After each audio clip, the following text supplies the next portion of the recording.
account. This is... Okay, members, welcome to our meeting this morning. In the room with me today, I have the Vice Chair, Kelly Armstrong, and on Starleaf we have Andy Allen, Ciara Ferguson, Mark Durkin and Aisling Riley. Can I just remind members they have a requirement to declare any interest on any items under discussion today. And then I'll move on to agenda item 1, which is apologies. Do we have any apologies for today's meeting? No, we don't. Okay, we'll move on then to agenda item 2, which is chairperson's business. Members, I was contacted yesterday by Claire Moore from the Irish Congress of Trade Unions in relation to the gender pay gap reporting regulations. There's a concern there from ICTU that these may be part of the gender equality strategy, and they are just have concerns there that is a further weight for the gender pay gap regulations to be brought in. So, members, with your permission, could we write to the department and ask where we are with that issue? Members in agreement? Great. Okay, thank Chair, you. I was going to ask, actually under any other business, but it might well be worthwhile now. Could we get an update on all of those strategies? Because we know that the expert panels have completed and now they've brought forward working groups, I think they're called. Yeah. If we could ask for an update on all of the strategies, that would be really helpful. Nope, that's fine. Thank you, Kelly. No problem. Certainly do that. Okay, members, happy enough that we'll move on then to our next item of business, which is agenda item 3, draft minutes. You'll find the draft minutes for the meeting of the 27th of January 2022 at page 6 of your packs. Can I ask members, are you content with the minutes as drafted? Content. Content. Sorry, one moment. Mark Durkin has his hand up. Can I bring Mark in, please? Sorry, Chair, that was accidental. Oh, that's okay, Mark. No problem. No, I think it was actually my PA here. I'm at home with my daughter. She has chicken pox, and I think she did it for a wee prank on me. Well, she's very welcome to the meeting today as well, so she is. Okay. She's away running now. All right, thank you. Okay, members, we'll move on then to agenda item 4, which is matters arising. Members, we've been provided at page 16 with a departmental response in relation to a number of committee queries on the private tenancies bill. The response provides further information on the issues raised as queries with the departmental officials during the sessions in December and January. These were on the timescale for consultation on payment methods, decision to consult on notice to quit proposals and clarification on fines. Can I then ask member, have you any comments on that item, or are you content to note? Oh, sorry, I'm just trying to get my paper. Content? Yeah. Content? Yes, content. Okay. Then members, can I move you on then to page 18, where you'll see a departmental response in relation to changing places facilities and a request for the Disability Strategy Expert Advisory Panel to consider the potential for a standalone changing places fund. The department states that the establishment of a standalone fund would be a matter for the executive to decide, but the department intends to submit a bid for funding to deliver a 2022-23 Access and Inclusion Programme. The Disability Strategy Expert Advisory Panel published its recommendations in March 2021. As such, it is not possible for the panel's recommendations to be revised. However, the Disability Strategy Co-Design Group continues to work alongside the department to support development of the strategy. The information shared by the committee has been circulated to the Co-Design Group members for consideration. Again, members, any comments on this or content to note? Kelly?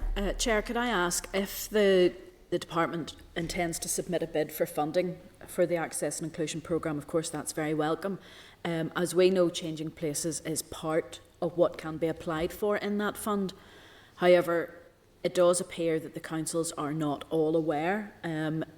If we can't get a specific change in places toilet fund, could we ask the Department for Communities that they specifically include as a headline within the information for that fund that this can be used for changing places toilets? I know that they've said that there has been a number of changing places toilets and councils have taken those on board. But if someone out there needs a changing places toilet, they'll have to drive quite a distance in order to use one. So I would be quite keen that if the department at this stage are saying that they don't have a specific changing places toilet fund, that they explicitly make it clear in the Access and Inclusion Programme, and encourages councils to come forward. This is not about councils deciding for themselves. This is actually about encouraging people. So that encouragement needs to come through that Access and Inclusion Programme, if we could do that. No, good idea. Thank you, Kelly. Anybody else want to make comment on this item? Okay, I don't see any hands up. Then if members content, then I'll move on. Members, you've been provided at page 20 with a departmental response in relation to payment of industrial injuries, disablement benefit and alleged staff shortages. The reply states that the Industrial Injuries Disablement Benefit branch have and continue to make payments in accordance with the relevant timescales. There have been no payment issues since the 5th of January due to staff shortages. The Department is aware of an error in an individual case which has since been resolved, and the customer advised accordingly. Again, any comments or content to note this? Chair, it was me that brought up the issue under any other business. I'm glad to see a quick response on this one from the Department. It does appear that this has been resolved, somewhat different from what I was told from a constituent's point of view. So I trust both, to be honest, but it does show that there was an issue there, whether it was to do with staff or not. But perhaps on the back of this and there are pressures, of course, going to be coming through because of COVID. Could we maybe write to the Department just to ask what is the situation with regards to staffing and COVID implications for them, to make sure that they're okay? Because we do support the Department as much as we do scrutinise, and I'm very aware that there is issues with staffing. Okay, thank you for that. Any other member, anything they want to comment on that issue?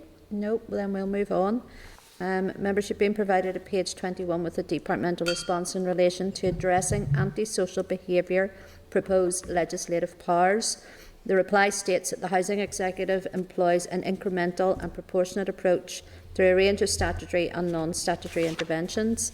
All new tenancies of social housing are let as introductory tenancies for a 12-month period before the tenancy becomes secure. If the tenant engages in antisocial behaviour during this period, the Housing Executive or Housing Association can ask the court to terminate the tenancy without any requirement to prove statutory grounds for possession. Applicants for social housing with a history of unacceptable behaviour can be treated as ineligible persons, and their applications will not be accepted. The Department aims to bring proposals forward for legislative changes in the first 18 months of the next mandate that would put the Housing Executive in a stronger position to ensure that prior to the award of a tenancy, it is content that an applicant has not been involved in unacceptable behaviour that would make them ineligible for social tenancy. Again, members, any comments on that? Are they content to note? I know certainly I have issues with this in my own constituency, where those that are known for antisocial behaviour are actually being put into apartments or flats where there's maybe a settled elderly people living in, and that's causing real concerns. So I haven't seen any proof of anybody who's been turned down by the Housing Executive because of antisocial behaviour. So that would be worth just keeping an eye on. Might be worth asking how many people have been turned down because of antisocial behaviour, because certainly through some of the issues I've seen in my own constituency, it doesn't seem to have been too many. Any other comments on that, or any content to note? Yeah, content, okay. We'll move on then to page 23, where you'll see a departmental response in relation to the timing of SL1 housing benefit and UC housing costs. Both the SL1 and SR are being considered today later on in the meeting. The Department acknowledges and apologises unreservedly for the delay in notification and the lack of scrutiny time for the committee was afforded in relation to this particular proposal, and would advise that this was due to a number of different factors outside its control.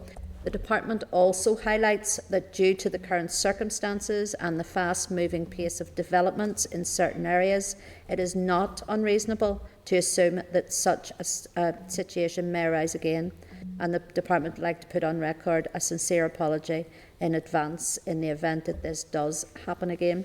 Members, any comments on that or content to note? We will be looking at it later on in the meeting, so yeah. I mean, some of these things do happen, we do understand that, it's not ideal. Happy we move on? Okay, we're going to move on then to page 25, where you'll see a departmental response in relation to January monitoring revised bids. The Minister for Communities submitted 3 further resource bids of up to £134 million. The Finance Minister issued his written ministerial statement on the 20th of January 2022, confirming the allocation of £7 million COVID-19 bid for local councils and the £1.2 million bid for D-rating grant originally submitted in January monitoring, along with £10 million for the rate support grant. This is in addition to the £55 million allocated for the Energy Payment Support Scheme. Regarding the 2 Northern Ireland Housing Executive bids totalling £124 million, although they have not been met at this stage, they will continue to be considered as year-end approaches. Again, members, any comments or content to note? Content to note? Can I ask, Chair, obviously this, the Housing Executive piece in particular, this is obviously finance and it's about the budget, but we're not hearing from the department what the implications are if by year end this money isn't available. Can we maybe ask for an update from the department of the implications of the budget on the way forward? I know the Minister will be planning how she's going to spend the money that she gets allocated, but for instance, what is the implications of this money not going to the Housing Executive? What does that mean? What operationally, what will that mean to tenants? So if we can get an update on that. Okay, we can do that. Any other comments members wish to make? Are we content we move on? Okay, I don't see any hands up, so we'll move on then. Can I ask you to turn to page 27, where you'll see a departmental response in relation to the Emergency Fuel Payment Scheme.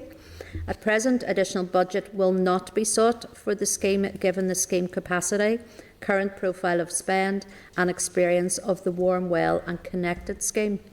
The reference made to the potential for 280,000 to 300,000 applications per day may relate to the total estimated number of households in fuel poverty. On the opening days of the scheme, the website received between 28,000 and 30,000 hits, and at the time of the briefing, Bryson Care was accepting 333 applications per day. The number of applications accepted per day is kept under review by Bryson Care in liaison with the department so as to optimise delivery of the scheme. Again, members, any comments or content to note that piece of correspondence? Go ahead, Kelly. Can I just clarify then, because we were told that what does this wording actually mean? So they're accepting 333 applications per day. Does that mean that's the ones that are approved and getting payment, or is that the ones that they're accepting through to be reviewed?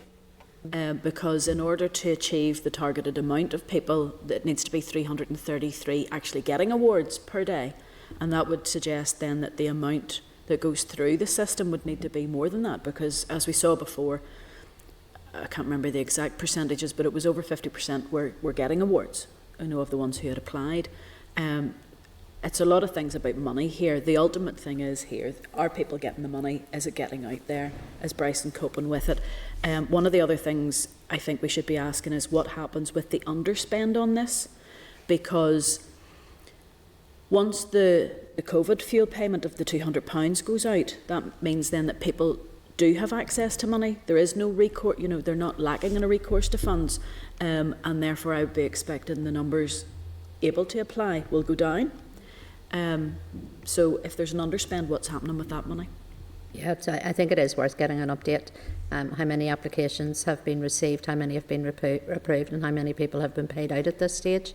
As well as that information, Kelly, you've asked for too. So yeah, I think we can do that. I have Andy and then I have Mark. If I could bring Andy in, please.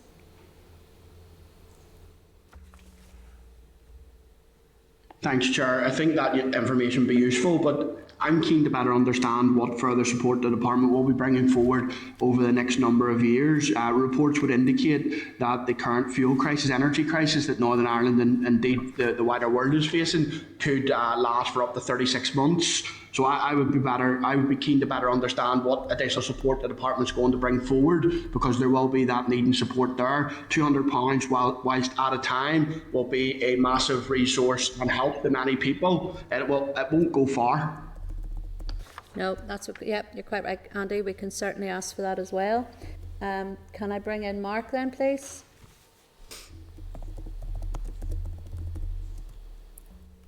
Yeah, it blows me that time. It's kind of related to the previous item as well, but in the same vein of what Andy was saying there, we've seen those bids from the Minister or from the department around the housing executive pieces. Although I don't know how much of those, they're resource bids, but some of that seems like capital to me, or would have been better placed as a capital bid. But does that mean then that the Minister or department didn't bid for any additional money for fuel support? And I know we have the £200 scheme that will be opening soon. We hope are getting paid out soon.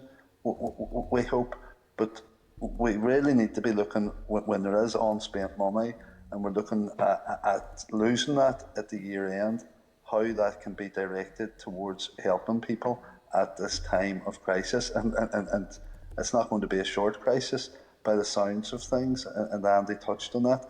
But surely there must be some ways of utilising that resource to shield people from the worst of it. No, thank you for that, Mark. We can ask those further questions. Anybody else want to make comment on this? No. Okay, then members will move on to agenda item 5. Committee deliberations on the support for mortgage interest, etc. security of loans bill. Members, we're still awaiting the departmental responses to our queries from Tuesday's meeting. We're not going to discuss this item today, and will instead discuss this further at Tuesday's meeting. So members agree there's no point because we haven't got the responses. So members, just to enable us to keep to our original times, because our next witness session is not due to start. I think it's 10:30 before it's due to start. So I'm going to ask them, members are happy enough then that we move straight over then to agenda item 8 then in our packs. So agenda item 8 is SL1 licensing notice relating to local producers licence regulations Northern Ireland 2022. You'll find this at page 111. The proposed statutory rule prescribes the notice that local producers of intoxicating liquor must display when selling their alcoholic drinks in their own premises and other licensed and unlicensed premises. So can I ask members, have you any comments, or are you content for the department to proceed to make this rule? Content. Content, thank you. Okay, moving on to agenda item 9, SL1, the Housing Benefit and Universal Credit, Housing Costs, Executive Determinations, Amendment and Modifications Regulations, Northern Ireland. You'll find this at page 114 of your pack. This proposed rule provides for local housing association... no, it's wrong. I'll start that again. Excuse me. This proposed rule provides for local housing allowance rates in 2022-23 to be retained at the same cash levels as applied at April 2020, and to amend the date a board rental market area determination takes effect in order to align this with the date that LHA rate changes take effect. For housing benefit, the determination will take effect from the 1st of April, and for universal credit, the date that such a determination takes effect will be from the first Monday of the first tax year that follows the day on which such a determination is made. For 2022-23, that will be the 4th of April 2022. So can I ask members, have you any comments on this one? Are you content that the department proceed to make the rule? Go ahead, Kelly. I'm not particularly happy with the department to do this one because we don't know the implications for people out there. You know, if the LHA is to be fixed at the same rate as it was in 2020, and we know the cost of living and everything has gone up, I don't know how many of the private renters' rents have actually gone up, and what that means. You know, so that means that somebody who's on universal credit, if their benefit towards their housing is fixed at a certain rate, how much more are they having to pay towards their rent? I also would have loved LHA to have considered the fact that people in private rented accommodation, while they're not subject to the social sector size criteria, their allowance excludes them from, you know, they're not protected where there are extra bedrooms or spare rooms, that they have no option, that they have to live in that house, they can't move out and go elsewhere. Is it worthwhile that we get further information? I know we're very tight for time at the end of this, but our forward work plan, I think we need to get an update from the department on the LHA. Okay, what way does this leave us? Because isn't this the one that the department have apologised about, if I'm correct? Let me just check that. Yeah, it was the SL1 housing benefit and UC housing costs.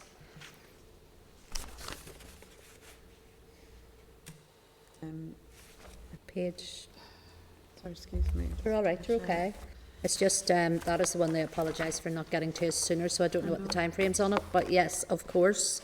If we're not happy about it, then Council, we're meeting on Tuesday. We could probably see if we can do. The we reason can why get a I'm- briefing on it on Tuesday from the department. Yeah, the reason why I'm a bit concerned about this is we have the independent panel that's reviewing the welfare mitigations, and this is one of the anomalies where anybody who's within the benefits system and happens to live in social housing is protected. LHA, and those people living in private tenancies, they're not getting the same or affording the same protections.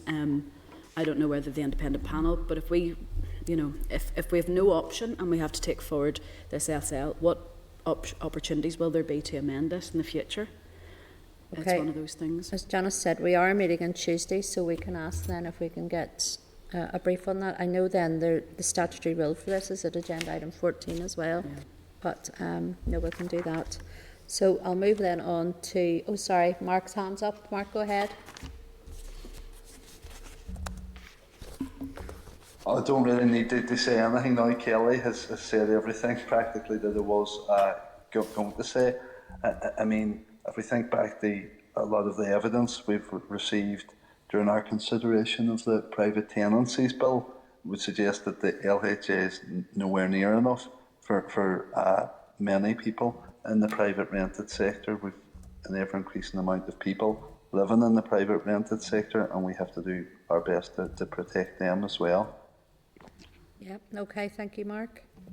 All right, I'm going to move on then, so we'll park that until Tuesday. I'll move on then to agenda item 10, which is SL1, the licensing notice relating to restaurants and guest houses, Regulations Northern Ireland 2022. You'll find this at page 118 of your pack.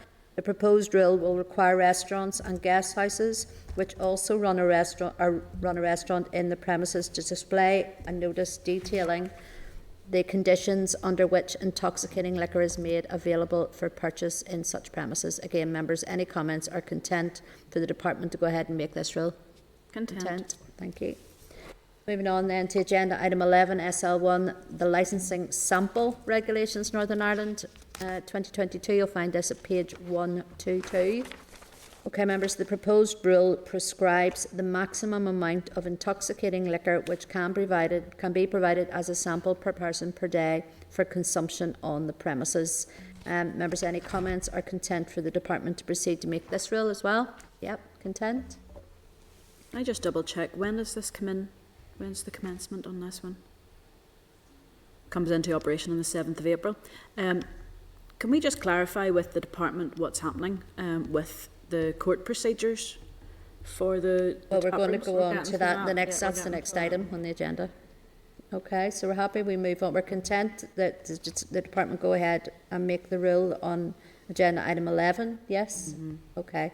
Moving on then to agenda item 12, the Licensing and Registration of Clubs Amendment Act Northern Ireland 2021, Phase 2 Commencement Order.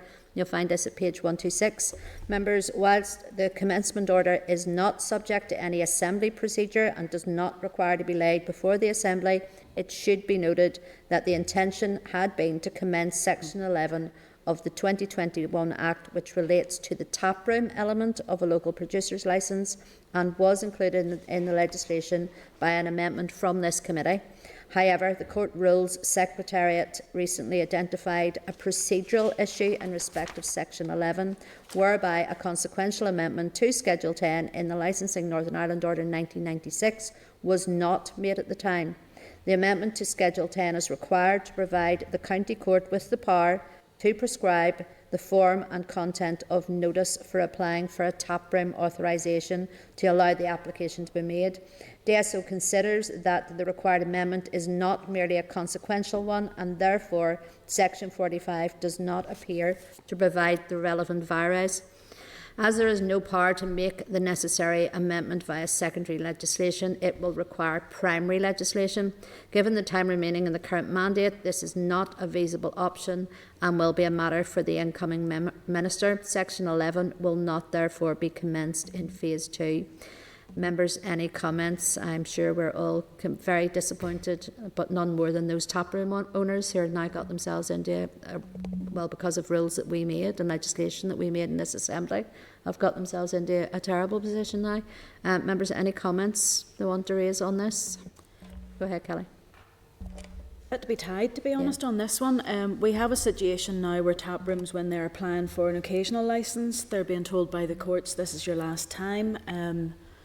They're all gearing up for legislation that was put through the Assembly that's now not going to happen. We have no idea when that might happen. We're putting through regulations about notices for them to display, yet they can't actually sell anything. So it makes a mockery of what we've been through with this committee, to be honest. I appreciate that primary legislation has to come through and it's been kicked down to the next minister, but I would like to ask the department what preparatory legislation is being put forward for that. What legal ramifications are there on this one? I'm aghast. We knew that there were issues and we were told they were working on it and it would be ready for April. And here we are, it's not even going to be legislation, isn't going to be able to even come in front of this committee before then. Yeah, it might not even be until summertime, and yeah, just don't know. There's been no timescale put on it. Mark, can I bring Mark in, please?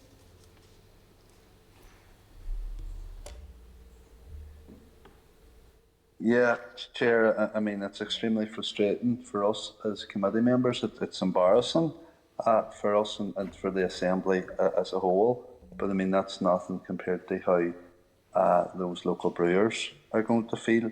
I mean, they campaigned very hard for these progressive changes.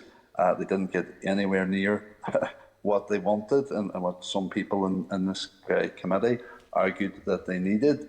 But they took it and accepted it gratefully, and now it transpires they're not even getting that. I mean, I don't know what effort has been made to look at any kind of workaround that might exist, but this is just shambolic, to be honest.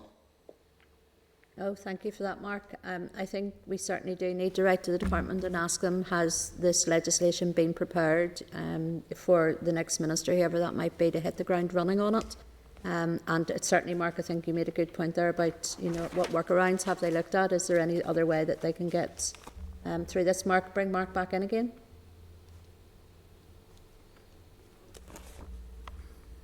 And we hope we do have an ex-minister. That this is the point we've made.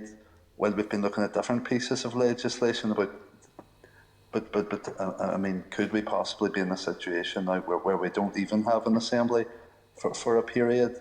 And where's that going to leave these entrepreneurs? No, you're quite right. Chair, could I ask, we need to ask the department how they are communicating this to those taproom potential licence holders, and could I ask that this committee maybe does a press release on this, because we can highlight our dissatisfaction that this is a technical issue that is holding back what the committee's intentions would have been, just so we can get the word out there to those taproom people, because they were expecting to go live with their businesses from the 1st of April, and I don't, at this stage we need clarification. What can a tap room actually do other than put up a notice?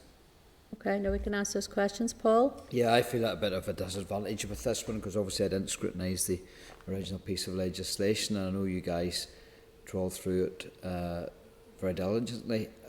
It does affect my constituency of Northampton because there are many businesses and entrepreneurs that were really relying on this regulation.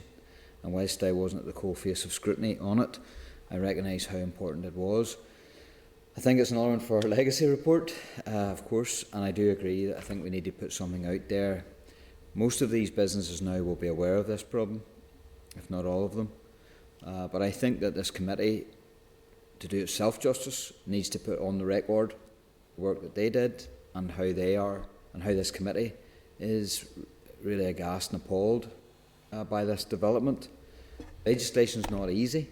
Scrutiny of legislation is not easy either. This is a very serious role that we play, and it can affect people in different ways, and sometimes in a negative way, a very harsh negative way, and this is one example of that. I think what we need to do as a committee, and it's already been stated here, is to try and get some sort of sense as to where the department is, if they know for 100%, if they know how to correct this problem, what that correction looks like, and even if they have a draft piece of legislation in place that they could even show us, that would give us some sort of comfort going forward. Of course, at the head of every department there's going to be a new minister, and it will be up to the minister to move and instruct the department. But we should also seek out a timeline from the department as to the realistic timescales of when this primary legislation could be lodged for first reading, and then the timescales of when this committee, the new committee, will have it in their hands to scrutinise and to go through their stage. I think it's not unreasonable for this committee to ask those questions of the department. I think you're quite right, Paul. I'm going to bring Mark back in again, please. Thank you, Chair. I do think we do need a bit more clarity, Chair, on how exactly this happened, how it was missed completely. You know, I'm just thinking from the Brewers' perspective, there was a lot of resistance to these proposals. Like I say, this is watered down compared to what they were looking for, and they did experience a lot of resistance from the department. But I think it's imperative that we're in a position to allay any concerns or suspicions that they might have that this was more than an unfortunate oversight. Members, what about we get them up here, because we will have a little bit of availability with only having the mortgage interest, not only, but we have got a wee bit of availability. What about we get the department up then to come in and answer the questions rather than do this writing back and forward? Chair, Yeah. I think one of the issues, obviously the department has access to OLC, who, when they get the legislation through, they have to do the trawl through everything to make sure that all of the other consequential amendments to other pieces of legislation have been considered. This seems to be an extraordinarily large one that has been missed. I'm quite confused by that. So yes, it would be very helpful to have the department up. I know we can't call OLC up, but it would be very interesting. Now, we obviously wouldn't be asking the department to share privileged legal advice, but this is a big one that has come out. They did tell us that there was issues before in those interim weeks. Nothing seems to have changed on that one. Maybe that's unfair, but yeah, we need to get them up here. If anything, to put it into the public domain, why this isn't going to happen for tap rooms. Just a point of clarification, if I can. Are we sure of the timeline of this? Because did the department tell us there was problems with this before it entered the court? Because I know that there was an example of a court sitting whereby a business was basically just told that this was what's happening, or couldn't do, or would be the last time type scenario. And that was the first time it came into my knowledge. So I'm wondering what came first. Was it the court procedure or the department saying there was a problem? I know that when in the cases that I've heard of and have taproom owners have spoken to me, when they applied for occasional licences, not for their taproom licence, because they can't do that yet, that's when there was issues being told that they wouldn't be able to go forward with occasional licences, even if it was for charitable events. But the licence issue came up to us in committee this, I'm trying to think, was it before Christmas or after Christmas? So it's the occasional licences is different from the taproom licences we're talking about here. But Okay, members, I think we need to get the department in. There's no point us having this conversation any further, to be perfectly honest. So we need the department here to answer the questions, not anybody else. So, okay, we're going to move on. Could I just Yep, sorry, we're not going to move on. We're going to go back to that, the SR on the, or let me see. What was it? Oh, yeah. Agenda item 9, SL1, the housing benefit and universal credit housing costs. Janice just wants Chair. to make a comment. Chair, as far as I can gather from the letter that has come in, that SR has already been made, and that's why we have the SL1 and the SR, and that's why the apology letter was there. Yeah. But I have just emailed the Dallo, and they're trying to just double check that. So if it's already been made, Yeah. Can't stop it. yeah, Yeah, I know. so we'll try and get. So we'll just I'll get confirmation. Yeah, because we can come back to it even before the end of the meeting if we Yeah. have that confirmation. No, that's okay. All right, members, I'm going to then move on to agenda item 13. Isn't that where we are? It is. SR 2022-14, Universal Credit Employment and Support Alliance Claimant Commitment Exceptions. Amendment Regulations Northern Ireland 2022. You'll find this at page 129. Can I ask them, members, have you any objections to the rule? No? Nope. Okay, I'll put the following, that the Committee for Communities has considered SR 2022-14 Universal Credit Employment and Support Alliance Claimant Commitment Exceptions Amendment Regulations Northern Ireland 2022, and subject to the report of the Examiner of Statutory Rules, has no objection to the rule. Okay, members, we're going to swiftly bypass agenda item 14 because that relates to what we were talking about earlier. And I'm going to then move you on to agenda item 15, which is correspondence. You'll find the correspondence memo at page 146 of your pack. Members, anything that you want to bring up under correspondence or agree the memo as drafted? Agreed? Yep, okay. We're still a little bit running ahead of time, aren't we? Yes, we can move forward into a short Closed session on forward work programme. to discuss our Yeah, forward okay. work programme. Then I'll move you on to agenda item 16, which is the forward work programme. Members, you've been provided at page 181 with a list of groups that have asked to brief the committee. So the proposal on that was to go into closed session at the end of the meeting, but we have time now. If members that are agreed, we can go into closed session now to discuss the forward work programme. Members agreed? Agreed. Agreed, okay. Then we're going to move into closed session. The Northern Ireland Assembly, Senate Chamber, Programme Sound.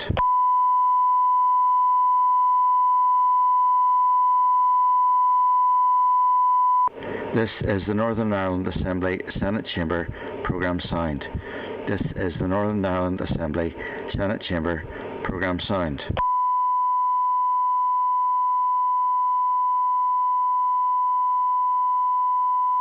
This is the Northern Ireland Assembly, Senate Chamber, Programme Sound.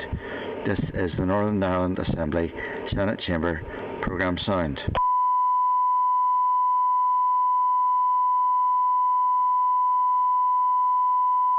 This is the Northern Ireland Assembly, Senate Chamber, Programme Sound. This is the Northern Ireland Assembly, Senate Chamber, Programme Sound.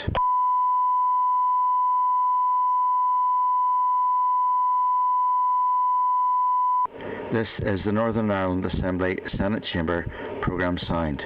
This is the Northern Ireland Assembly, Senate Chamber, Programme Sound. This is the Northern Ireland Assembly, Senate Chamber, Programme Sound. This is the Northern Ireland Assembly, Senate Chamber, Programme Sound.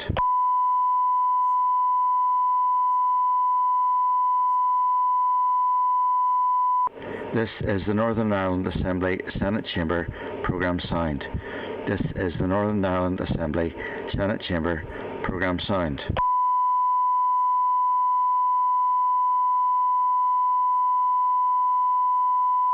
This is the Northern Ireland Assembly, Senate Chamber, Programme Sound. This is the Northern Ireland Assembly, Senate Chamber, Programme Sound.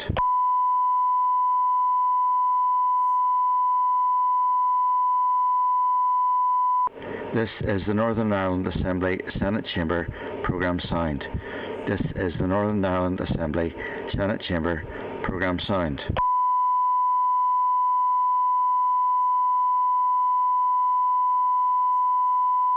This is the Northern Ireland Assembly, Senate Chamber, Programme Sound.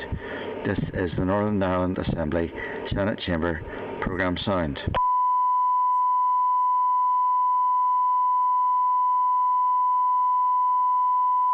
This is the Northern Ireland Assembly Senate Chamber programme sound.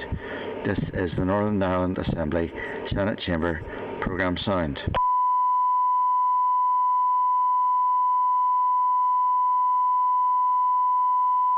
This is the Northern Ireland Assembly Senate Chamber programme sound. This is the Northern Ireland Assembly Senate Chamber programme sound.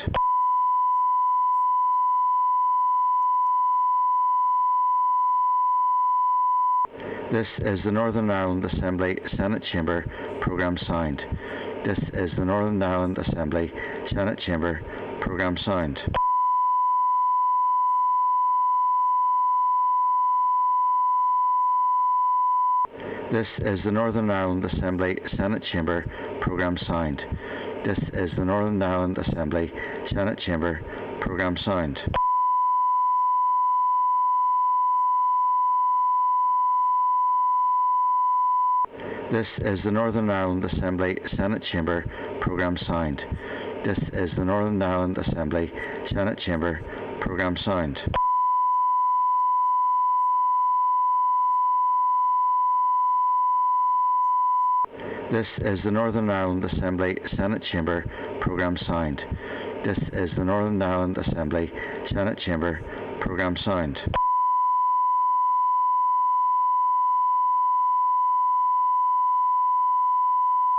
This is the Northern Ireland Assembly Senate Chamber programme sound.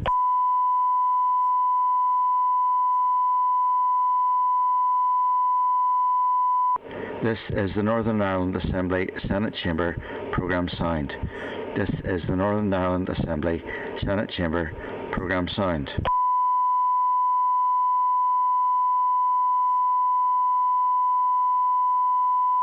This is the Northern Ireland Assembly Senate Chamber programme sound. This is the Northern Ireland Assembly Senate Chamber programme sound.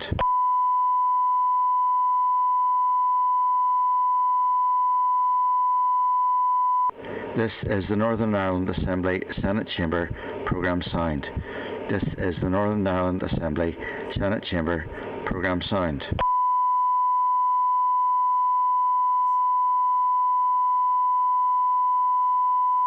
This is the Northern Ireland Assembly Senate Chamber programme sound. This is the Northern Ireland Assembly Senate Chamber programme sound.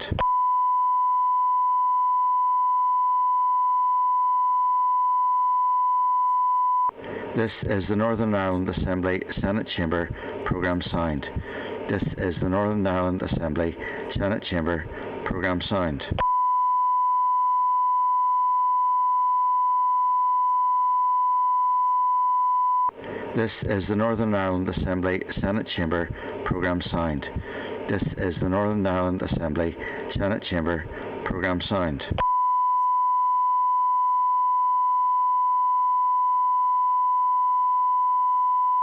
This is the Northern Ireland Assembly Senate Chamber programme sound. This is the Northern Ireland Assembly Senate Chamber programme sound. This is the Northern Ireland Assembly Senate Chamber programme sound. This is the Northern Ireland Assembly Senate Chamber programme sound. This is the Northern Ireland Assembly Senate Chamber programme sound.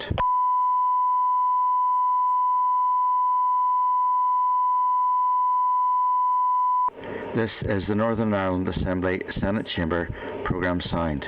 This is the Northern Ireland Assembly Senate Chamber programme sound.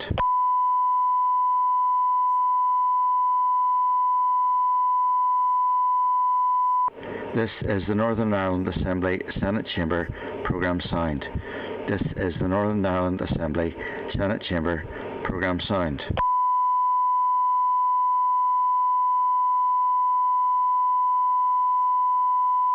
This is the Northern Ireland Assembly Senate Chamber programme sound.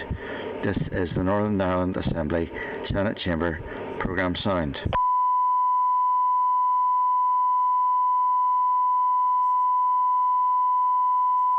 This is the Northern Ireland Assembly Senate Chamber programme sound. This is the Northern Ireland Assembly Senate Chamber programme sound.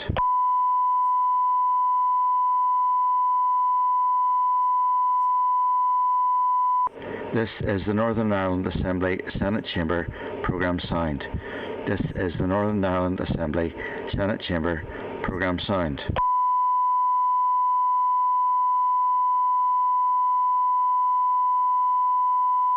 This is the Northern Ireland Assembly Senate Chamber programme sound. This is the Northern Ireland Assembly Senate Chamber programme sound.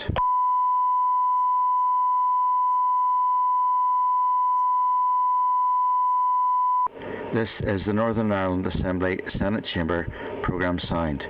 This is the Northern Ireland Assembly Senate Chamber programme sound.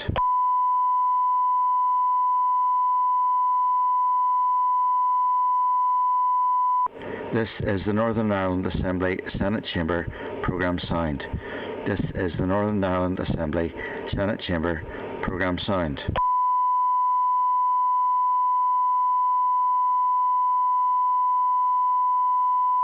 This is the Northern Ireland Assembly Senate Chamber programme sound. This is the Northern Ireland Assembly Senate Chamber programme sound.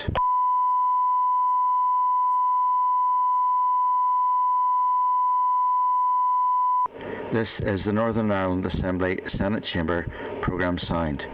This is the Northern Ireland Assembly Senate Chamber programme sound.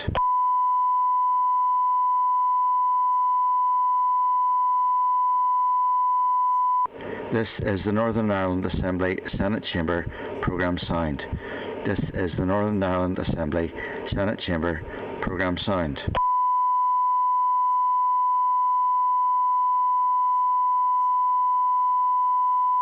This is the Northern Ireland Assembly Senate Chamber programme sound. This is the Northern Ireland Assembly Senate Chamber programme sound.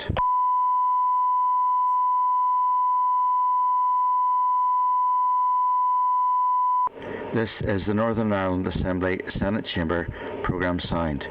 This is the Northern Ireland Assembly Senate Chamber programme sound.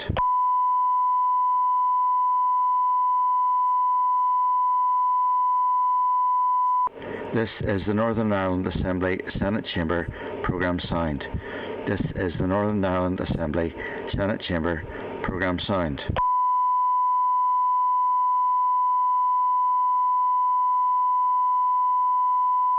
This is the Northern Ireland Assembly Senate Chamber programme sound. This is the Northern Ireland Assembly Senate Chamber programme sound.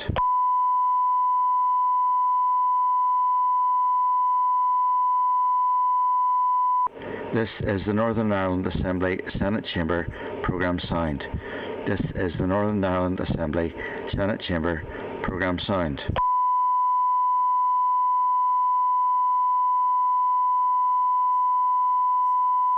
This is the Northern Ireland Assembly Senate Chamber programme sound. This is the Northern Ireland Assembly Senate Chamber programme sound.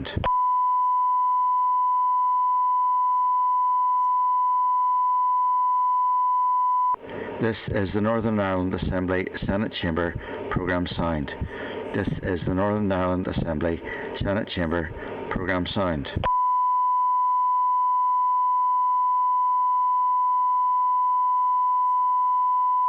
This is the Northern Ireland Assembly Senate Chamber programme sound. This is the Northern Ireland Assembly Senate Chamber programme sound.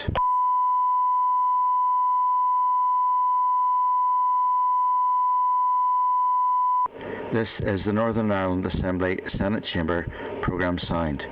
This is the Northern Ireland Assembly Senate Chamber programme sound.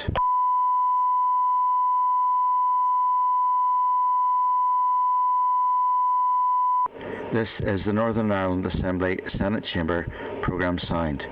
This is the Northern Ireland Assembly Senate Chamber programme sound.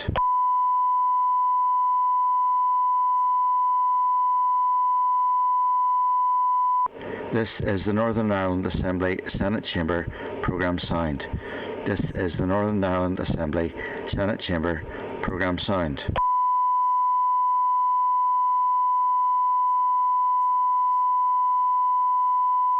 This is the Northern Ireland Assembly Senate Chamber programme sound. This is the Northern Ireland Assembly Senate Chamber programme sound.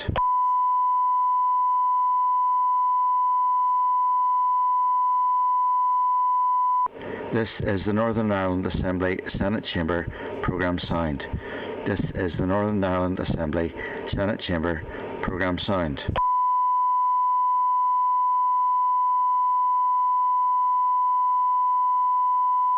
This is the Northern Ireland Assembly Senate Chamber programme sound.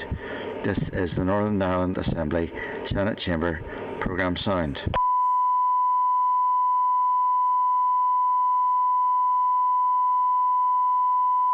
This is the Northern Ireland Assembly Senate Chamber programme sound. This is the Northern Ireland Assembly Senate Chamber programme sound.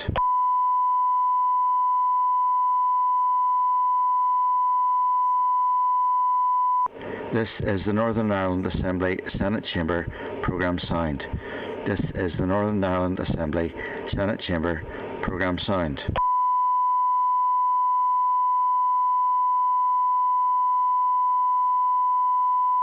This is the Northern Ireland Assembly Senate Chamber programme sound. This is the Northern Ireland Assembly Senate Chamber programme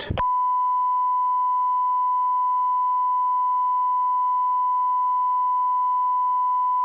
This is the Northern Ireland Assembly Senate Chamber programme sound. This is the Northern Ireland Assembly Senate Chamber programme sound.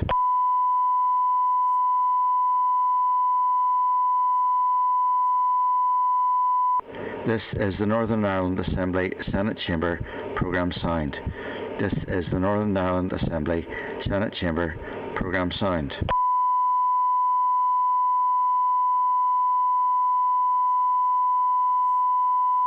This is the Northern Ireland Assembly Senate Chamber programme sound. This is the Northern Ireland Assembly Senate Chamber programme sound.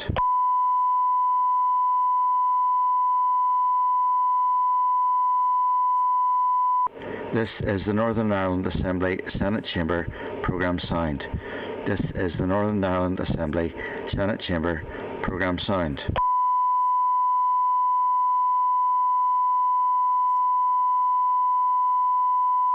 This is the Northern Ireland Assembly Senate Chamber programme sound.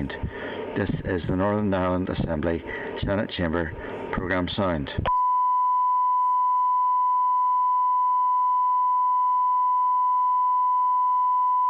This is the Northern Ireland Assembly Senate Chamber programme sound. This is the Northern Ireland Assembly Senate Chamber programme sound.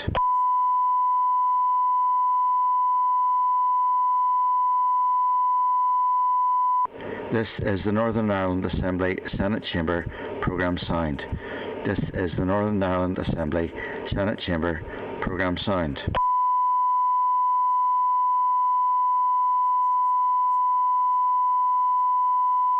This is the Northern Ireland Assembly Senate Chamber programme sound. This is the Northern Ireland Assembly Senate Chamber programme sound.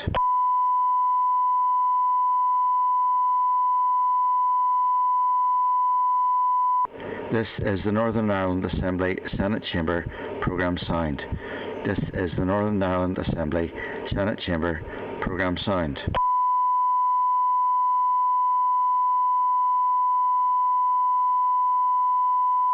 This is the Northern Ireland Assembly Senate Chamber programme sound.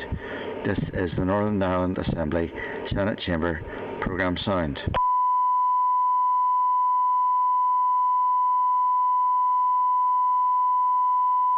This is the Northern Ireland Assembly Senate Chamber programme sound.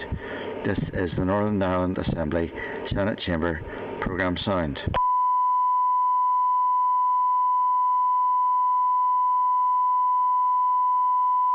This is the Northern Ireland Assembly Senate Chamber programme sound. This is the Northern Ireland Assembly Senate Chamber programme sound.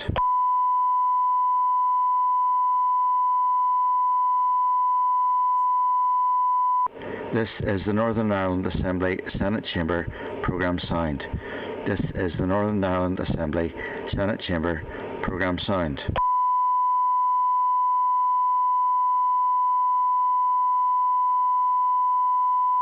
This is the Northern Ireland Assembly Senate Chamber programme sound. This is the Northern Ireland Assembly Senate Chamber programme sound.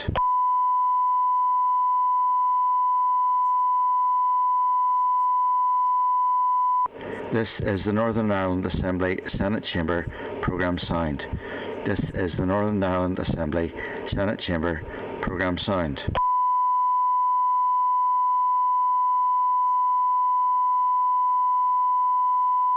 This is the Northern Ireland Assembly Senate Chamber programme sound. This is the Northern Ireland Assembly Senate Chamber programme sound.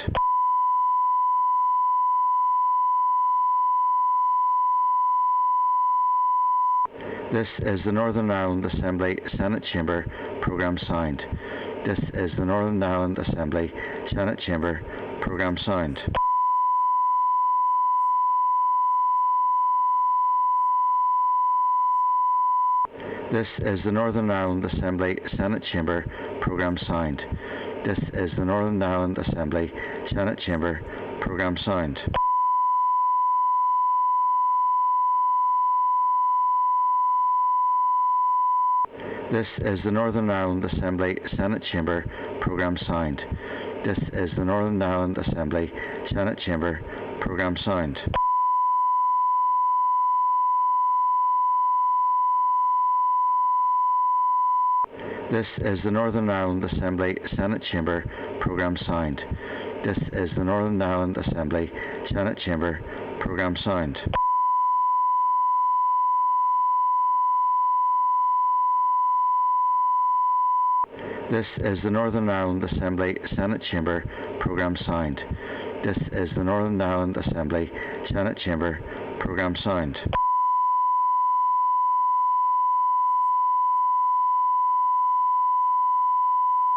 This is the Northern Ireland Assembly Senate Chamber programme sound. This is the Northern Ireland Assembly Senate Chamber programme sound. This is the Northern Ireland Assembly Senate Chamber programme sound.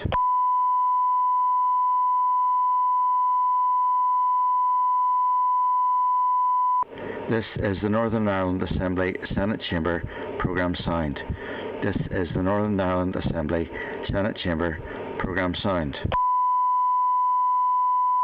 This is the Northern Ireland Assembly Senate Chamber programme sound. This is the Northern Ireland Assembly Senate Chamber programme sound. This is the Northern Ireland Assembly Senate Chamber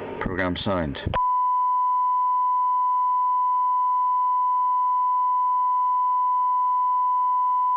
This is the Northern Ireland Assembly Senate Chamber programme sound. This is the Northern Ireland Assembly Senate Chamber programme sound. This is the Northern Ireland Assembly Senate Chamber programme sound. This is the Northern Ireland Assembly Senate Chamber programme sound.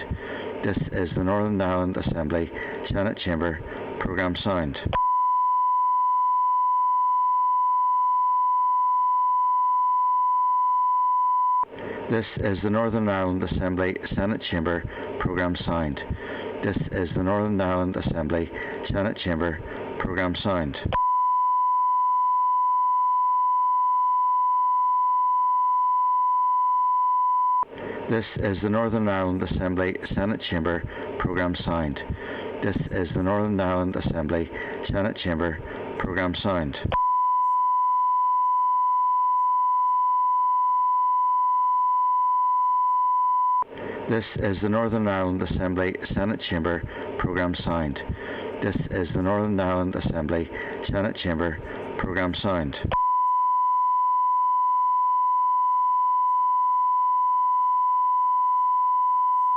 This is the Northern Ireland Assembly Senate Chamber programme sound. This is the Northern Ireland Assembly Senate Chamber programme sound.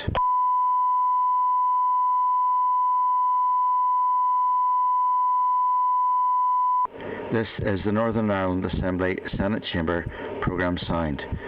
This is the Northern Ireland Assembly Senate Chamber programme sound.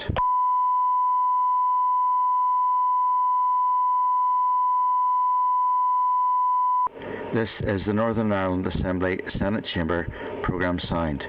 This is the Northern Ireland Assembly Senate Chamber programme sound.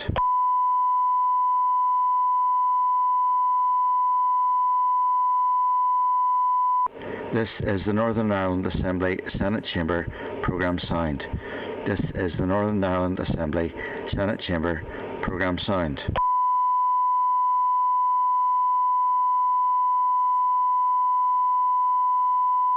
This is the Northern Ireland Assembly Senate Chamber Programme Sound. This is the Northern Ireland Assembly Senate Chamber Programme Sound.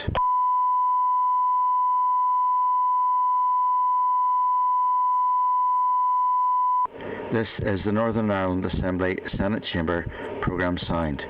This is the Northern Ireland Assembly Senate Chamber Programme Sound.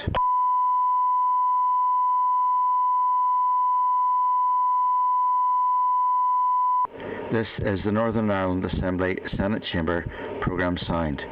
This is the Northern Ireland Assembly Senate Chamber Programme Sound. This is the Northern Ireland Assembly Senate Chamber Programme Sound. This is the Northern Ireland Assembly Senate Chamber Programme Sound. This is the Northern Ireland Assembly Senate Chamber Programme Sound. This is the Northern Ireland Assembly Senate Chamber Programme Sound. This is the Northern Ireland Assembly Senate Chamber Programme Sound.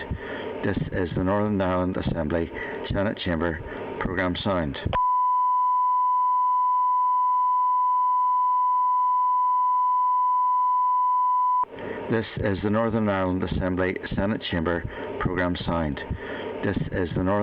Assembly Senate Chamber Programme Sound.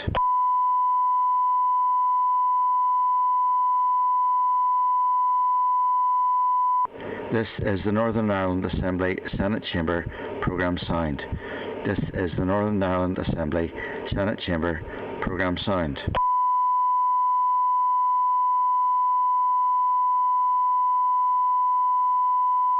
This is the Northern Ireland Assembly Senate Chamber Programme Sound. This is the Northern Ireland Assembly Senate Chamber Programme Sound.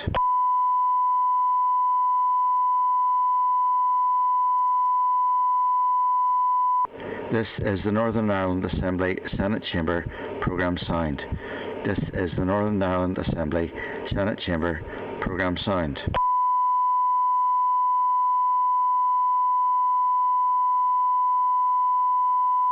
This is the Northern Ireland Assembly Senate Chamber Programme Sound. This is the Northern Ireland Assembly Senate Chamber Programme Sound. This is the Northern Ireland Assembly Senate Chamber Programme Sound. This is the Northern Ireland Assembly Senate Chamber Programme Sound. This is the Northern Ireland Assembly Senate Chamber Programme Sound.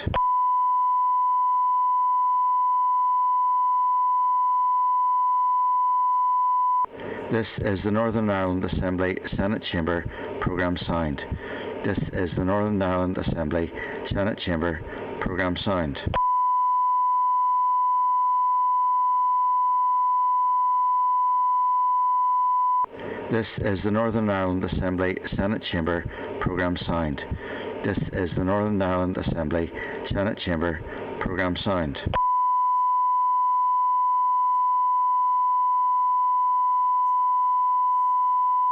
This is the Northern Ireland Assembly Senate Chamber Programme Sound. This is the Northern Ireland Assembly Senate Chamber Programme Sound.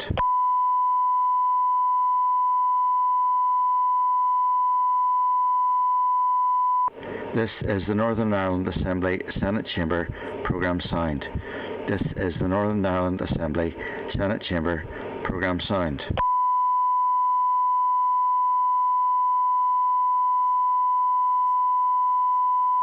This is the Northern Ireland Assembly Senate Chamber Programme Sound.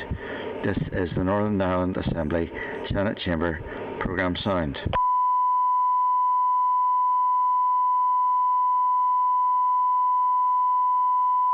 This is the Northern Ireland Assembly Senate Chamber Programme Sound. This is the Northern Ireland Assembly Senate Chamber Programme Sound.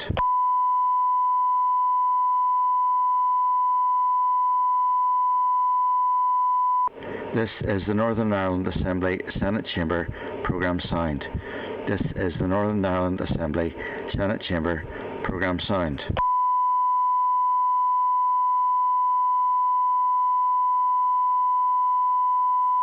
This is the Northern Ireland Assembly Senate Chamber programme sound. This is the Northern Ireland Assembly Senate Chamber programme sound.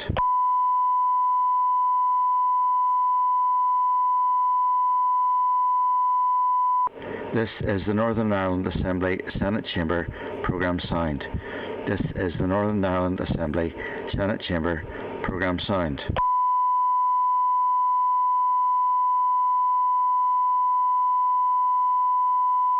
This is the Northern Ireland Assembly Senate Chamber programme sound. This is the Northern Ireland Assembly Senate Chamber programme sound.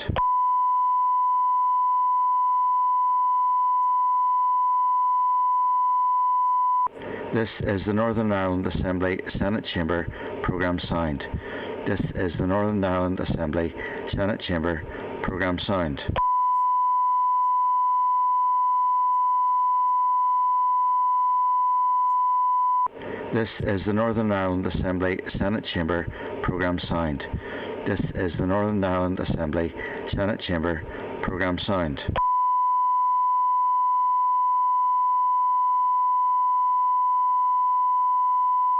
This is the Northern Ireland Assembly Senate Chamber programme sound. This is the Northern Ireland Assembly Senate Chamber programme sound.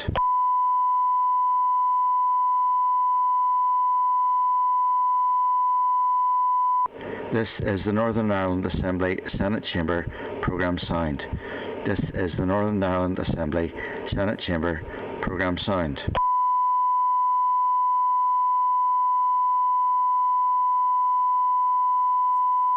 This is the Northern Ireland Assembly Senate Chamber programme sound. This is the Northern Ireland Assembly Senate Chamber programme sound.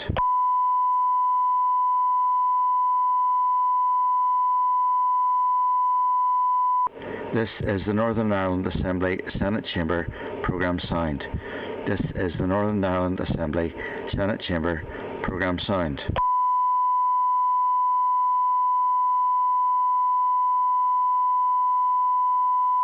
This is the Northern Ireland Assembly Senate Chamber programme sound. This is the Northern Ireland Assembly Senate Chamber programme sound.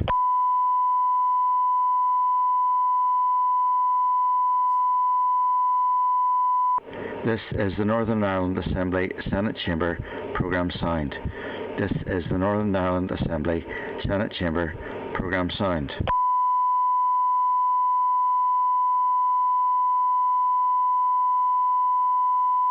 This is the Northern Ireland Assembly Senate Chamber programme sound. This is the Northern Ireland Assembly Senate Chamber programme sound. This is the Northern Ireland Assembly Senate Chamber programme sound. This is the Northern Ireland Assembly Senate Chamber programme sound.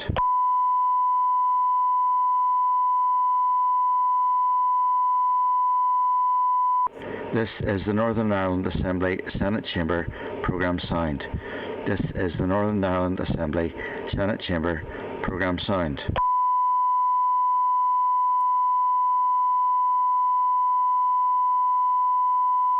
This is the Northern Ireland Assembly Senate Chamber programme sound. This is the Northern Ireland Assembly Senate Chamber programme sound.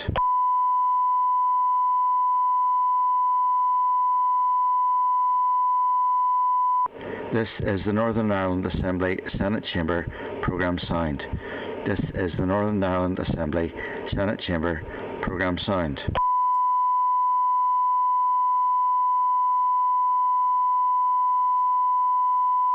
This is the Northern Ireland Assembly Senate Chamber programme sound. This is the Northern Ireland Assembly Senate Chamber programme sound.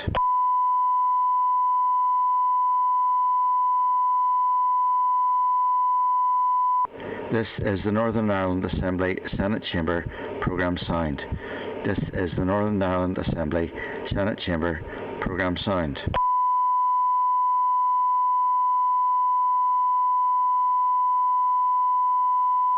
This is the Northern Ireland Assembly Senate Chamber programme sound.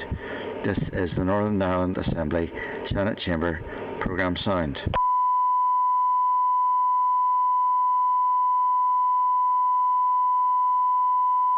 This is the Northern Ireland Assembly Senate Chamber programme sound.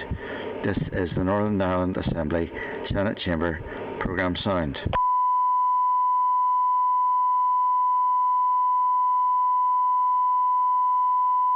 This is the Northern Ireland Assembly Senate Chamber programme sound. This is the Northern Ireland Assembly Senate Chamber programme sound.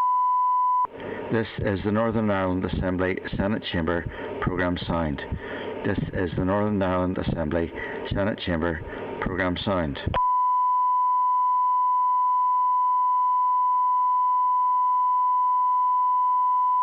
This is the Northern Ireland Assembly Senate Chamber programme sound. This is the Northern Ireland Assembly Senate Chamber programme sound. This is the Northern Ireland Assembly Senate Chamber programme sound. This is the Northern Ireland Assembly Senate Chamber programme sound. This is the Northern Ireland Assembly Senate Chamber programme sound. This is the Northern Ireland Assembly Senate Chamber programme sound.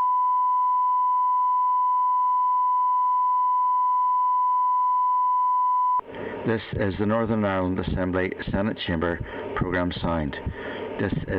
Ireland Assembly Senate Chamber programme sound.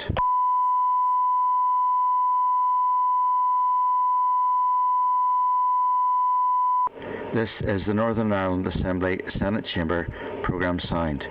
This is the Northern Ireland Assembly Senate Chamber programme sound. This is the Northern Ireland Assembly Senate Chamber programme sound.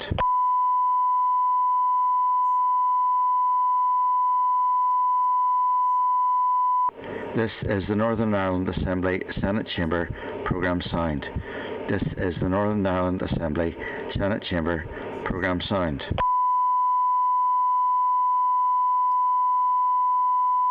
Chamber programme sound. This is the Northern Ireland Assembly Senate Chamber programme sound. This is the Northern Ireland Assembly Senate Chamber programme sound. This is the Northern Ireland Assembly Senate Chamber programme sound. This is the Northern Ireland Assembly Senate Chamber programme sound. This is the Northern Ireland Assembly Senate Chamber programme sound. This is the Northern Ireland Assembly Senate Chamber programme sound. This is the Northern Ireland Assembly Senate Chamber programme sound. This is the Northern Ireland Assembly Senate Chamber programme sound. This is the Northern Ireland Assembly Senate Chamber programme sound. This is the Northern Ireland Assembly Senate Chamber programme sound. This is the Northern Ireland Assembly Senate Chamber programme sound. This is the Northern Ireland Assembly Senate Chamber programme sound. This is the Northern Ireland Assembly Senate Chamber programme sound.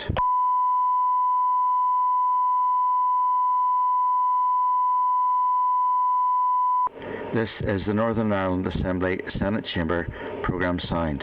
This is the Northern Ireland Assembly Senate Chamber programme sound.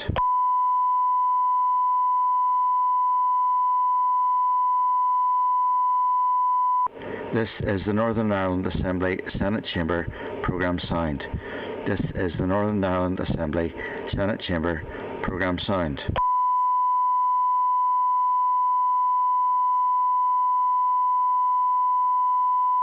This is the Northern Ireland Assembly Senate Chamber programme sound.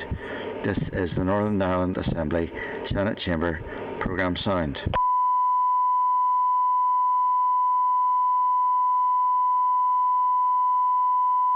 This is the Northern Ireland Assembly Senate Chamber Programme Sound. This is the Northern Ireland Assembly Senate Chamber Programme Sound.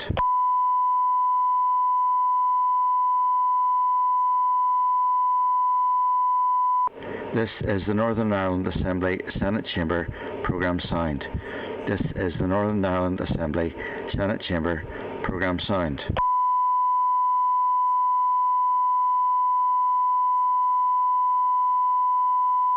This is the Northern Ireland Assembly Senate Chamber Programme Sound.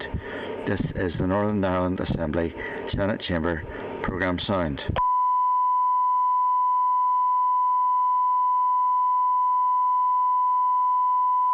This is the Northern Ireland Assembly Senate Chamber Programme Sound. This is the Northern Ireland Assembly Senate Chamber Programme Sound.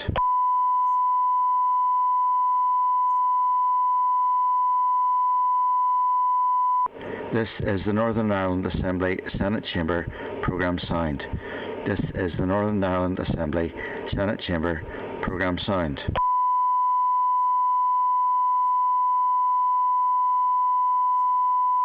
Sound.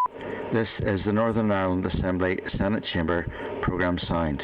This is the Northern Ireland Assembly Senate Chamber Programme Sound.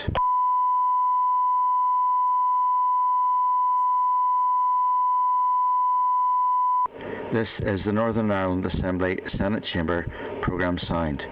This is the Northern Ireland Assembly Senate Chamber Programme Sound.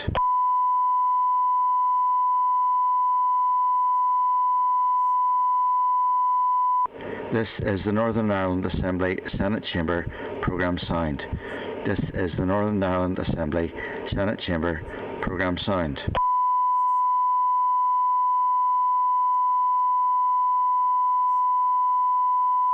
This is the Northern Ireland Assembly Senate Chamber Programme Sound.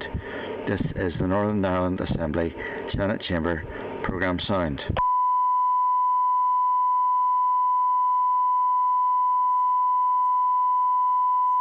This is the Northern Ireland Assembly Senate Chamber Programme Sound. This is the Northern Ireland Assembly Senate Chamber Programme Sound.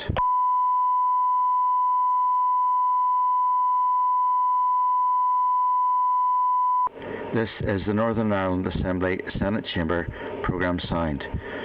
This is the Northern Ireland Assembly Senate Chamber Programme Sound.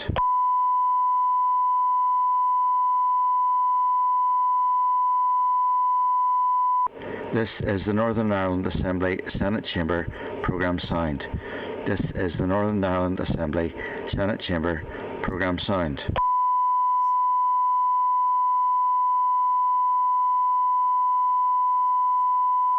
This is the Northern Ireland Assembly Senate Chamber Programme Sound. This is the Northern Ireland Assembly Senate Chamber Programme Sound.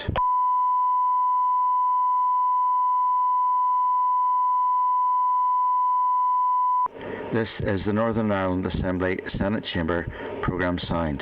This is the Northern Ireland Assembly Senate Chamber Programme Sound.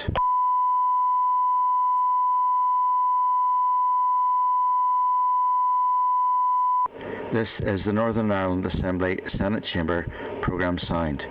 This is the Northern Ireland Assembly Senate Chamber Programme Sound.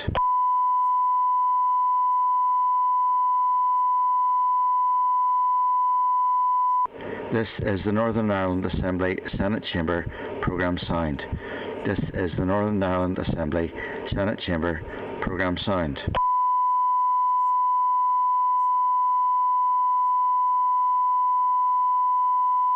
This is the Northern Ireland Assembly Senate Chamber Programme Sound.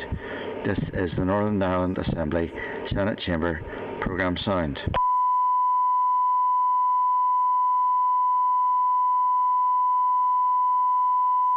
This is the Northern Ireland Assembly Senate Chamber Programme Sound. This is the Northern Ireland Assembly Senate Chamber Programme Sound.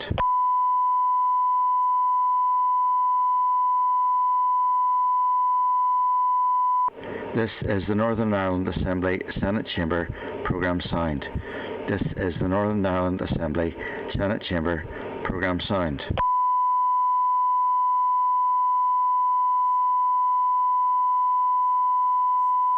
This is the Northern Ireland Assembly Senate Chamber programme sound. This is the Northern Ireland Assembly Senate Chamber programme sound.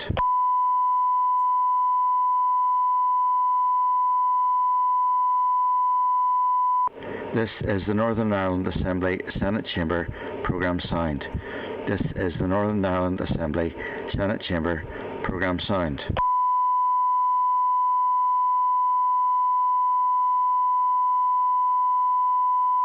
This is the Northern Ireland Assembly Senate Chamber programme sound.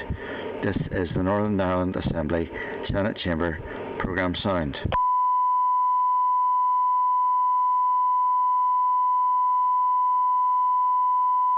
This is the Northern Ireland Assembly Senate Chamber programme sound. This is the Northern Ireland Assembly Senate Chamber programme sound.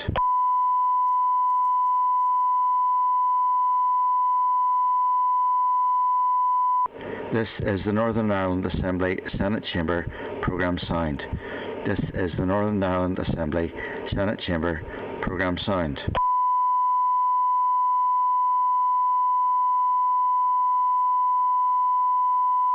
This is the Northern Ireland Assembly Senate Chamber programme sound. This is the Northern Ireland Assembly Senate Chamber programme sound.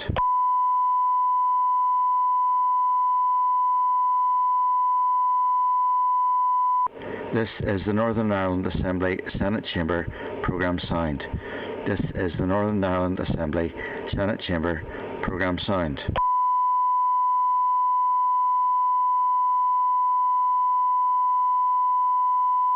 This is the Northern Ireland Assembly Senate Chamber programme sound.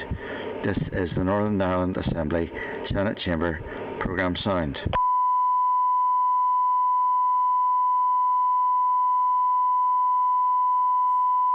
This is the Northern Ireland Assembly Senate Chamber programme sound. This is the Northern Ireland Assembly Senate Chamber programme sound.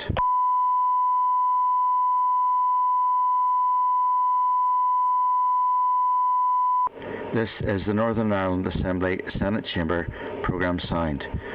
This is the Northern Ireland Assembly Senate Chamber programme sound.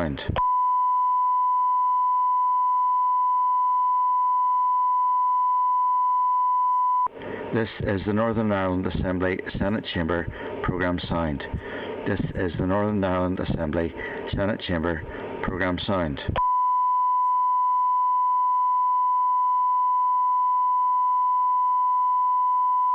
This is the Northern Ireland Assembly Senate Chamber programme sound. This is the Northern Ireland Assembly Senate Chamber programme sound. This is the Northern Ireland Assembly Senate Chamber programme sound. This is the Northern Ireland Assembly Senate Chamber programme sound. This is the Northern Ireland Assembly Senate Chamber programme sound.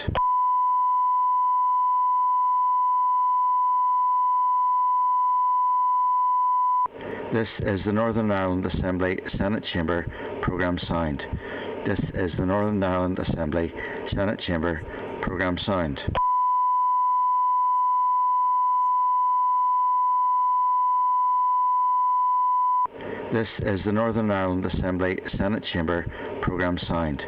This is the Northern Ireland Assembly Senate Chamber programme sound. This is the Northern Ireland Assembly Senate Chamber programme sound. This is the Northern Ireland Assembly Senate Chamber programme sound.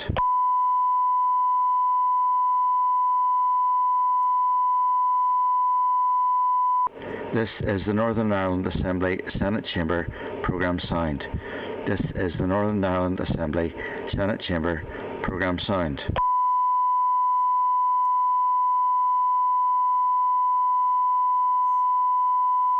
This is the Northern Ireland Assembly Senate Chamber programme sound. This is the Northern Ireland Assembly Senate Chamber programme sound.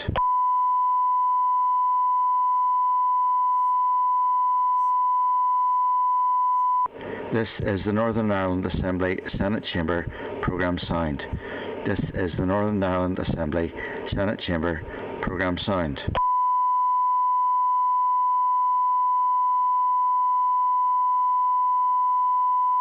This is the Northern Ireland Assembly Senate Chamber programme sound. This is the Northern Ireland Assembly Senate Chamber programme sound.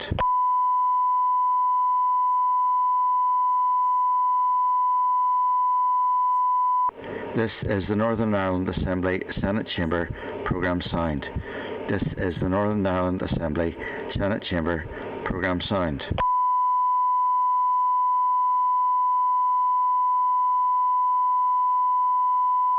This is the Northern Ireland Assembly Senate Chamber programme sound.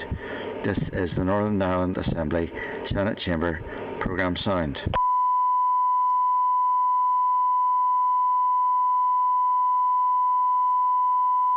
This is the Northern Ireland Assembly Senate Chamber programme sound. This is the Northern Ireland Assembly Senate Chamber programme sound.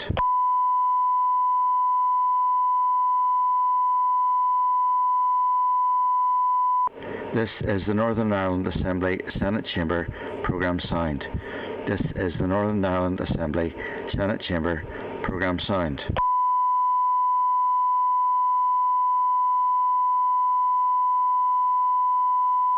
This is the Northern Ireland Assembly Senate Chamber programme sound. This is the Okay, members, welcome back. If I could then move you back then to agenda item 9, the SL1, the Housing Benefit and Universal Credit Housing Costs, Executive Determinations, Amendment and Modifications Regulations, Northern Ireland, at page 114. We had some comment on this earlier, and we just clarified that this has already gone ahead. The department have already gone ahead and made this rule. So can I then, I know members are not overly content with the situation, but can I ask then that we then okay this, yeah? Albeit we're not content, but we have no choice. Yeah. Okay, all right. And then I'm going to move you then on to the SR in relation to this. You'll find that at agenda item 14, SR 2022-15, Housing Benefit and Universal Credit Housing Costs, Executive Determinations, Amendment, Modification, Regulations, Northern Ireland 2022. You'll find that at page, is that 123 or 1237? Don't know why I have that written here. 127 it must be. 137. 137. I have an extra 2 in my note here. So can I then just ask, have any members any objections to the rule? Albeit, yeah, we really don't have much choice in this because it's an issue of parity as well. So can I go ahead then and read? Agreed. Okay. Sure, ESR will have something to say. We'll put the following, that the Committee for Communities has considered SR 2022-15 Housing Benefit and Universal Credits Housing Costs Executive Determinations Amendment and Modification Regulations Northern Ireland 2022, and subject to the report of the Examiner of Statutory Rules, has no objection to the rule. Okay, members, I'm going to then move us back again to agenda item 6. Which is Community Places briefing on participatory budgeting. Members will find a copy of the briefing paper at 101 of your meeting packs. So can I then welcome Louise O'Kane, Nolene Diver and Gemma McCaughey to our meeting. These are very welcome today. Louise, are you going to kick off? Yes, I am. Thank you. Thank you very much, Chair. We're really delighted to have the opportunity to brief the committee today, and we appreciate that you have a very busy schedule. So I'm Louise O'Kane. I'm a planner and head of engagement with Community Places, and we coordinate the PB Works project.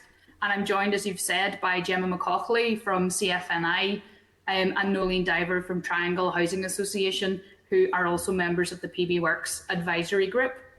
So as you know, PB is all about citizens having a direct say on part of a public budget. But it's much more than community consultation or engagement, but it actually connects citizens to direct decision-making processes. And really getting to the crux and heart of that, there's a famous saying from Porto Alegre where PB developed, and that's, if it feels like we've decided, it's PB, and if it feels like someone else decided, it isn't. So there are two main models of participatory budgeting, PB for short, as it is quite a mouthful. Participatory grant making, where money is spent by and within communities as directed by citizens. And that's been the dominant model of PB here. And then mainstream participatory budgeting, where money is spent by public bodies as directed by citizens. So, for example, a percentage of resources are allocated via PB. So in Scotland, there's agreement with the Scottish Government and COSLA that 1% of local authority spend would be allocated via PB. And somewhere like Glasgow has actually gone to a 2% commitment, and that equates to around £20 million of resources being decided by local citizens. So over the last 4 years, PB Works have been working to raise awareness of PB and to create an enabling environment. We have developed and created and are growing a regional PB network. We've developed a dedicated PB Works website with lots of free resources and local case studies and information on PB. And we've also had a series of thematic learning workshops. And we've now had over 25 PB processes, I'm delighted to say, right across the region, from youth-led PB in Derry and Strabane District Council, to islanders deciding how to reinvest social enterprise profits on Rathlin, addressing isolation, health and well-being across Armagh, Banbridge and Craigavon, promoting community safety and good relations in Lisburn and Castlereagh and Fermanagh and Omagh councils. And we have really established very good working relationships with local authorities. 8 of the 11 have been involved in PB processes to date, and others are currently planning to undertake PB. So it's fair at this point to be able to say that it has been tried and tested. It has been really successful at reaching out to people, particularly those who don't often have a voice or who don't normally tend to get involved. It's helped to really build trust.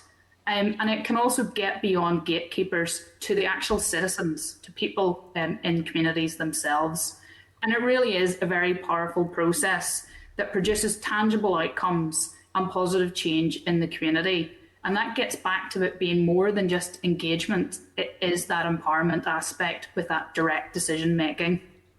So while both models of PB are of value and very much complement each other, there is now a need to focus efforts on mainstreaming PB. So that's where money is spent by public bodies as directed by citizens. If it's to reach its full potential, both to build scale and to make public service delivery much more responsive to the needs of local citizens, to their priorities, the things that are important to local communities. So we have had a number of positive engagements with the Department for Communities. The department, along with the Department of Finance, sponsored a strategic insight lab in November 2019. That lab specifically looked at how we might mainstream PB and advance mainstream PB with the development of 31 recommendations. We obviously, as we all know then, had the impacts of COVID, which obviously did cause some delay, but PB Works continued to work with the department to refine these recommendations through a recovery and renewal workshop in June 2020, which looked at the role of PB in building back better. And the department after that also prepared a position paper to advance mainstream PB with the support of Jez Hall. We then met with the Minister in May 2021, and the Minister Hargey, we were very well received. We presented our PB route map to mainstream PB, and we asked for political support and leadership to endorse PB, to support and champion it as part of the delivery of community wealth building, to really start to mainstream its use, and really leadership from the department, crucially to deliver a large-scale demonstration project which would draw on existing resources and start to align with key policies within the department. And also to convene a cross-sector working group to develop those concrete next steps towards mainstreaming PB and working towards a commitment to allocate a percentage of public resources via PB from both central and local government delivered in the following programme for government. And we feel that the department has a key role in coordinating and linking in to other departments as the momentum and enthusiasm continues to build for PB. We've met since the meeting with the Minister on 3 occasions with officers from the department in relation to taking this work forward. And while progress has been slow, it is continuing. Most recently, Anthony Carlton in November, at the end of last year, participated in a participatory budgeting and community wealth building workshop alongside representatives from the Scottish Government, whereas you will know mainstream PB is much more well advanced. And we're also due to meet with Anthony in the coming weeks. So I'd like to hand over to Nolene Diver now, who's going to say more on community wealth building and PB. Good morning, everybody. I hope you can hear me. First thing I'd say is I'm a member of the board of Triangle Housing Association, but I'm not here on their behalf this morning. The Triangle have run several PBs themselves, a few with their supported living tenants, those with learning disabilities and autism, etc. And they've also run a PB in their shared housing scheme down in Armagh. But as I say, I'm not speaking on behalf of Triangle as such, but on behalf of PB Works this morning. And I'm going to use, as Louise has said, community wealth building as an example for PB. Louise and myself met with Councillor Joe Cullinane, who's the lead Labour Council lead in North Ayrshire. And the interesting thing there is North Ayrshire, as Louisa said about Scotland, have been using PB for quite some time, and indeed prior to their development of their community wealth building strategy, which they published in 2020. In our meeting, he stressed how they were putting community back into community wealth building. They'd been talking to Cleese and Preston, and they felt that this was a missing piece. Community wealth building is not just about anchor institutions and procurement, he says. It's about place. It's place-based, and it's about communities. It's about building an ecology of social enterprises, co-ops and SMEs, along with the general private sector and the public sector, of course. In community wealth building, the community needs to be part of the decision making on an equal partner footing to get best value from the impact of community wealth building and ensure its longevity and continued momentum. The community needs to buy into and shape what is being done. Lord knows we have many failed initiatives over the years, socioeconomic, strategic investment fund, whatever, that haven't lived up to the hopes and aspirations that we had for them. So how can we build on the existing community assets, their skills, knowledge and resources in a place? And how do communities tell us what they need and value? As Louise says, grant-making PB is good for animating communities and building partnerships, but it is still hand-to-mouth. It doesn't build sustainability.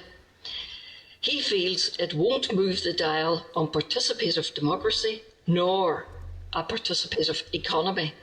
And indeed, international research has around the globe has actually proven that this is so. If you don't move on, it starts to wither. A co-designed mainstream PB facilitates the community to be a full partner with public representatives and officers in defining the priorities they have, and then to choose the most useful and relevant projects within budget, of course, to meet these priorities. What are the barriers in this place to getting economically engaged? What are the actions that might reduce them? We also asked Councillor Cullinane, what benefits are there for the public representative? He feels that a public representative needs to show that democracy works, and they need partners to achieve change. Someone to do with, as he said. To build democracy, you need to give people hope and build trust. So you need to let people be really involved in the decision making. This is a direct quote. A public rep can get more done with citizens as partners, achieving more sustainable solutions. This is value as opposed to the lowest cost accounting or meat. I suppose this is really about relational rather than transactional government. And I'll finish with a wee anecdote. He told us that in their recent elections, the lowest turnout was in the most socio-economically disadvantaged area. It only reached 60%, 60. Democracy, we feel, is about continual participation and not intermittent voting. As Louise said, mainstream PB is a process, it's a journey that genuinely facilitates this participation. And whether the context is COVID-19, Green New Deal, community wealth building, Peace Plus, shared housing, social inclusion, whatever, PB can act as a bridge, and it can act as a bridge to other participatory systems also. On that point, I'll stop and I'll ask Jenna from Community Foundation NI, will she talk to the substantial appetite that we know is already out there for this engagement. Thank you. Gemma. Thank you, Nolene, and thank you to the Communities Committee for allowing me to speak to you today. As Nolene has said, there is a growing appetite from communities, as we have seen with over 25 PB processes happening right now across the region. PB lends itself to multiple thematic areas, as we have heard from Nolene. PB is a keen enabler for co-design, defining and setting priorities and delivering with communities, very much in line with the Department's 5-year strategy, Building Inclusive Communities, Community Wealth Building Agenda and Place-Based Commissioning. There is also an appetite from funders. Community Foundation, working with the Oak Foundation, have recently launched a PB Housing and Homelessness Innovation and Voice programme.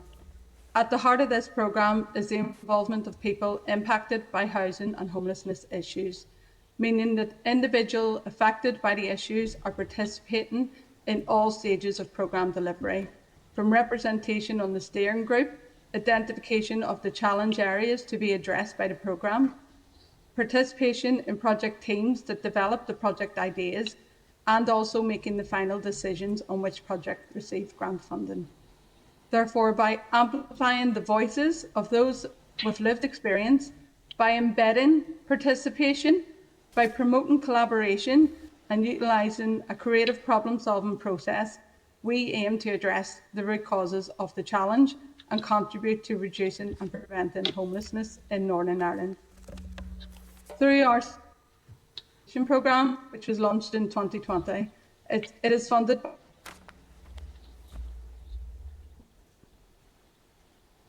Oh, you've frozen on us, Gemma.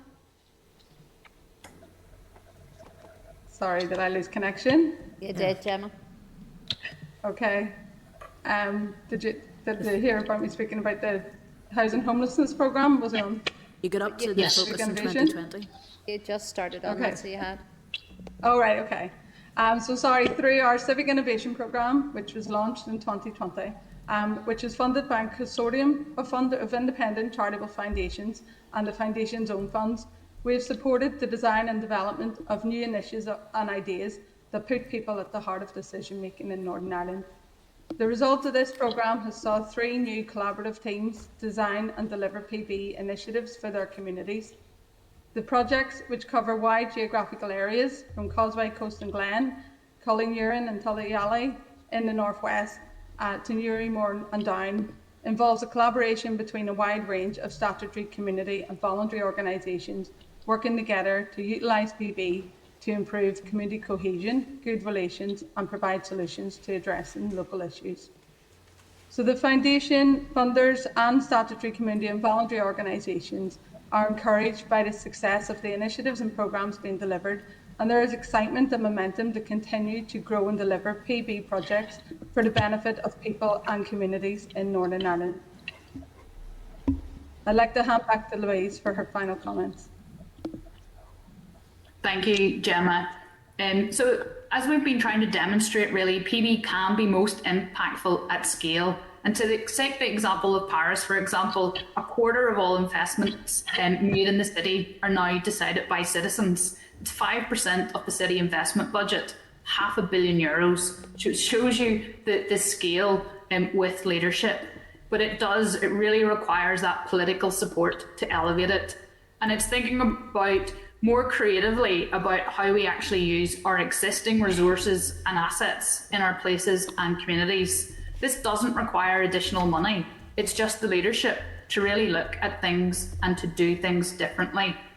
Mainstreaming PB then implies both making public participation through PB a much more frequent experience, but also embedding it within our service planning, really giving communities that genuine stake.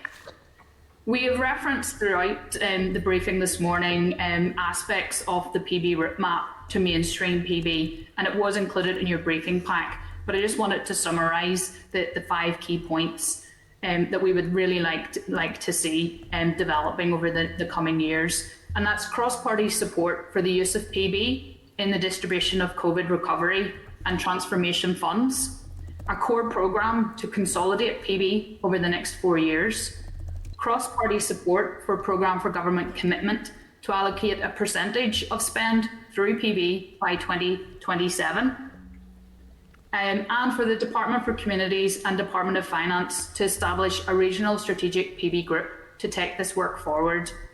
There's also an opportunity through the Open Government Action Plan, which we're aware is perhaps currently stalled at the moment somewhat, but that presents a real opportunity to integrate PB as part of that healthy participative democracy.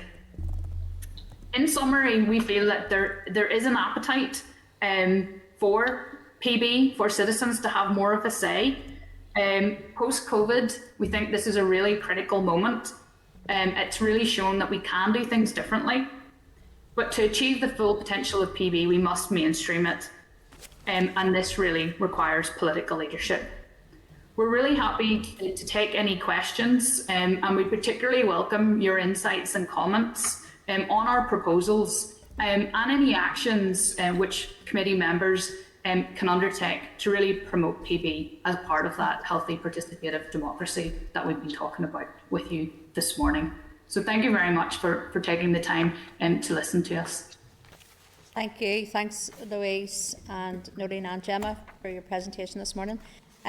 I get it. I absolutely understand how this can work and how this would bring a sense of ownership and also an awareness of just how budgets are formed and how you have to juggle things in the air to try and just see where they're going to land. And it would be good for the general public to have a better understanding of that as well. And I know the grant making model is very much now being used here in Northern Ireland, and it seems from what you're saying to be very successful as well. And when you talk there about the Scottish model and them then using the mainstreaming in Scotland, I take it that's then through their local authorities that mainstreaming is done. So we're slightly different here, as we don't have, our local authorities don't have the same responsibilities as they do in Scotland. So then what you'd be looking for then, as you had said, is for this to come from the executive. So how do you see that progressing, or what do you see are the stumbling blocks around that? And then secondly, how do you gather that group of people together? Because different within those local authorities, they're for specific areas with specific budgets for those areas that those local authorities represent. Here in Northern Ireland, ours is Northern Ireland wide. So what might be good for one area might not be good. I'm thinking of health here predominantly. If someone had say on health service and services here in Northern Ireland, so how do you draw that that group of people that will make that decisions if it was here in Northern Ireland? Where do you draw that from? Because there will be competing priorities between urban and rural, or within various areas, as to where they think the money should be spent, because it is slightly different because it's not local authority based. So just do you think there would be problems there? How would those problems be sorted? How big would the pool of people be? Chair, I mean, you're exactly right. The difference between, obviously, as you'll be very well aware, between Scotland and here is that local authorities have a much larger range of key service deliveries, including, you know, housing, health, policing, all of those different aspects which we don't have here. And that's why we are suggesting that across the programme for government, there is that commitment and that it does link to both central government and not just local authorities. Certainly local authorities have been leading on participatory grant making, and there's an opportunity to embed mainstream PB within local authorities. But I think we really do see that with the bigger service deliveries, the opportunity to really, in how, as Nolene talked about, how we deliver health, how we deliver housing. And I think one of the key aspects about PB is that it does really work on partnership working, and the actual resources can be pulled together to give that more, you know, bigger and more meaningful outcomes and impact with that. And some of the aspects that you talked about are challenges which are currently being faced. And I guess PB isn't a complete magic bullet to all of those things, but crucially, it does mean that it's local citizens who are making those decisions. On a percentage of public funds too. You know, this isn't saying we need to change everything. It is a percentage of funds. That resource is currently being spent in our places, in our communities, but it's people in a closed room or, you know, with all of the best intentions who are making those decisions. And the change here is that it's actually citizens being directly connected to those decisions on the ground, identifying, like having that discussion, looking at what the needs are, developing policies together. You know, we've referenced before that you can talk very easily about things being co-designed and co-produced, but do we actually have real examples of those processes in action? And participatory budgeting and particularly mainstream PB can really enable that, as Gemma has talked about. And so some of those challenges you referenced, absolutely, they're there. But I think the aspect about PB is that it's really giving that voice and sharing that power with citizens. And I think given the pandemic, we've really seen how people have stepped up. We've also seen how local and central government can do things differently and be more creative. And let's really build on that and trust citizens that they do know what the priorities are and that they will make good decisions. And I think certainly the experience in North Ayrshire with the community wealth building agenda has demonstrated that that is the case, and they're creating more opportunities to do that. But what we're really trying to say is this needs political leadership and endorsement to lift it to that scale. And we do feel that is, you know, at an executive level. And we did brief the executive office on this issue too, in terms of more participative democracy, because we think it really fits well with you know, the commitments to structured civic engagement in the new decade, new approach, and really to how we might want to govern here. So I mean, I think I've maybe gone on too long there. I don't know if Nolene or Gemma, you want to come in? If I may, Chair, is just to say that even the most recent housing supply strategy that is out for consultation, I think increasingly we're aware of the fact that our strategies must be multifaceted. They cross departments. So, and at times that is quite a wicked problem in the sense that it's so complex. So I suppose what PB is allowing is this conversation in place. We know you have identified the fact that what works in the rural may not work in the urban, or what works in the urban may not work in the rural. So this is trying to tease out what would be the solutions within budget that reaches to the heart of the priorities in a place. And Louise has intimated that, I suppose, it reaches beyond the usual voices. It reaches beyond the folk that know how to do a consultation feedback form, and reaches the folk that a lot of our strategies are trying to reach. but we haven't succeeded in it. So this bringing together of the different players. I mean, community planning is obviously one that we have been working with over the last number of years, but it reaches beyond that into the heart of the strategies that the executive is now developing, which acknowledges that they need other departments to come in alongside to make happen. So our process of PB is a process that, embedded in that, brings in the citizen and the place to shape those goals, and then the priorities on how to reach them that are appropriate in that local area, and indeed may then be picked up by another area as we learn in the process. I hope that maybe helps a little. Yeah, it certainly does, and I think that what you say, you want to reach beyond the usual voices, and I think that's extremely important, because even, excuse me, for quite a lot of funding that does go out, whether that is from here or through local councils, it's the usual suspects that receive that funding and drive whatever the project might be. Excuse me.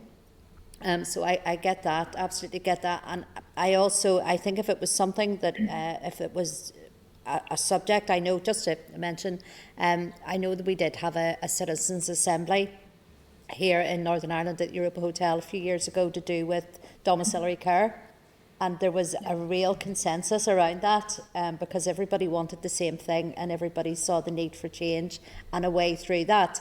I think that was maybe when the assembly was down that was held.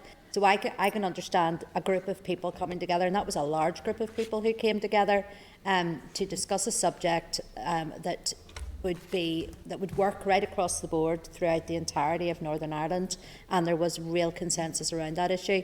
I know we have many other issues in this here that we don't have consensus on, but generally on the whole, the vast majority of stuff we do.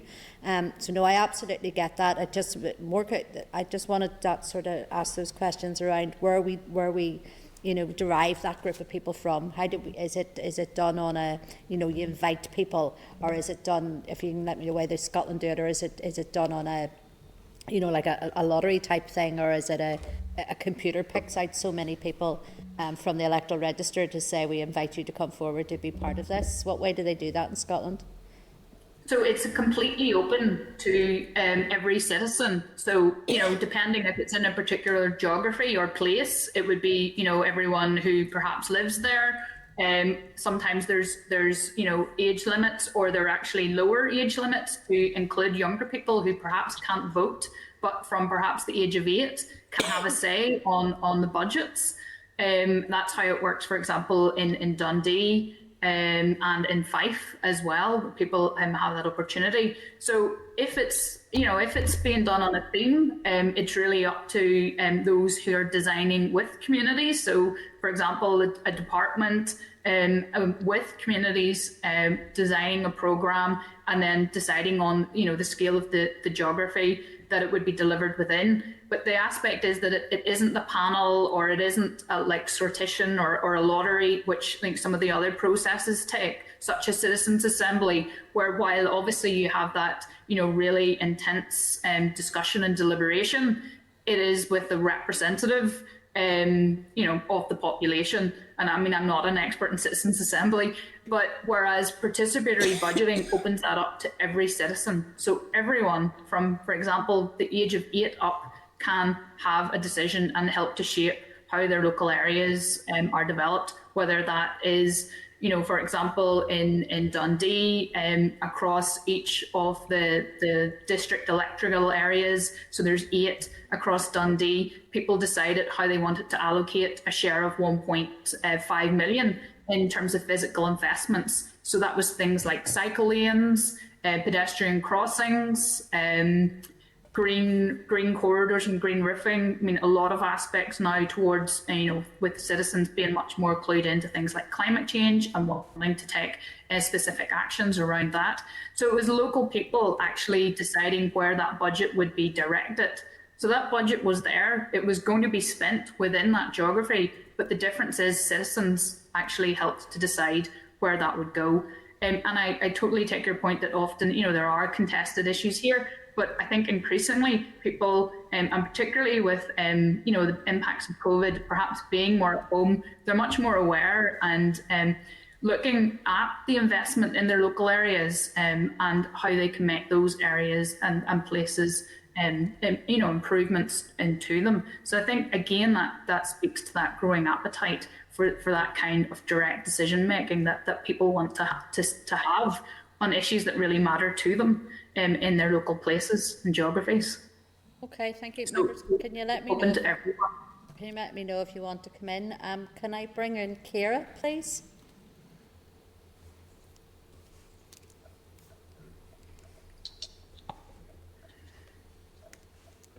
Ciara, you're on silent. Sorry about that. Sorry, Gemma, as well. There's that many working from the house. I lost my signal, so I didn't hear all of your speech. But obviously, I'll declare conflict. I've obviously been involved in my previous role and PB, particularly in Derry, and working through that.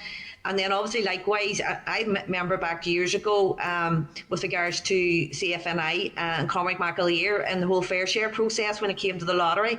And I'm conscious it was a fantastic model in the sense of you had the resource first, which nearly engaged the residents and the local groups to come together. And I suppose one aspect of that was there was no timeline to get the work done, and it took a lot of intensive work.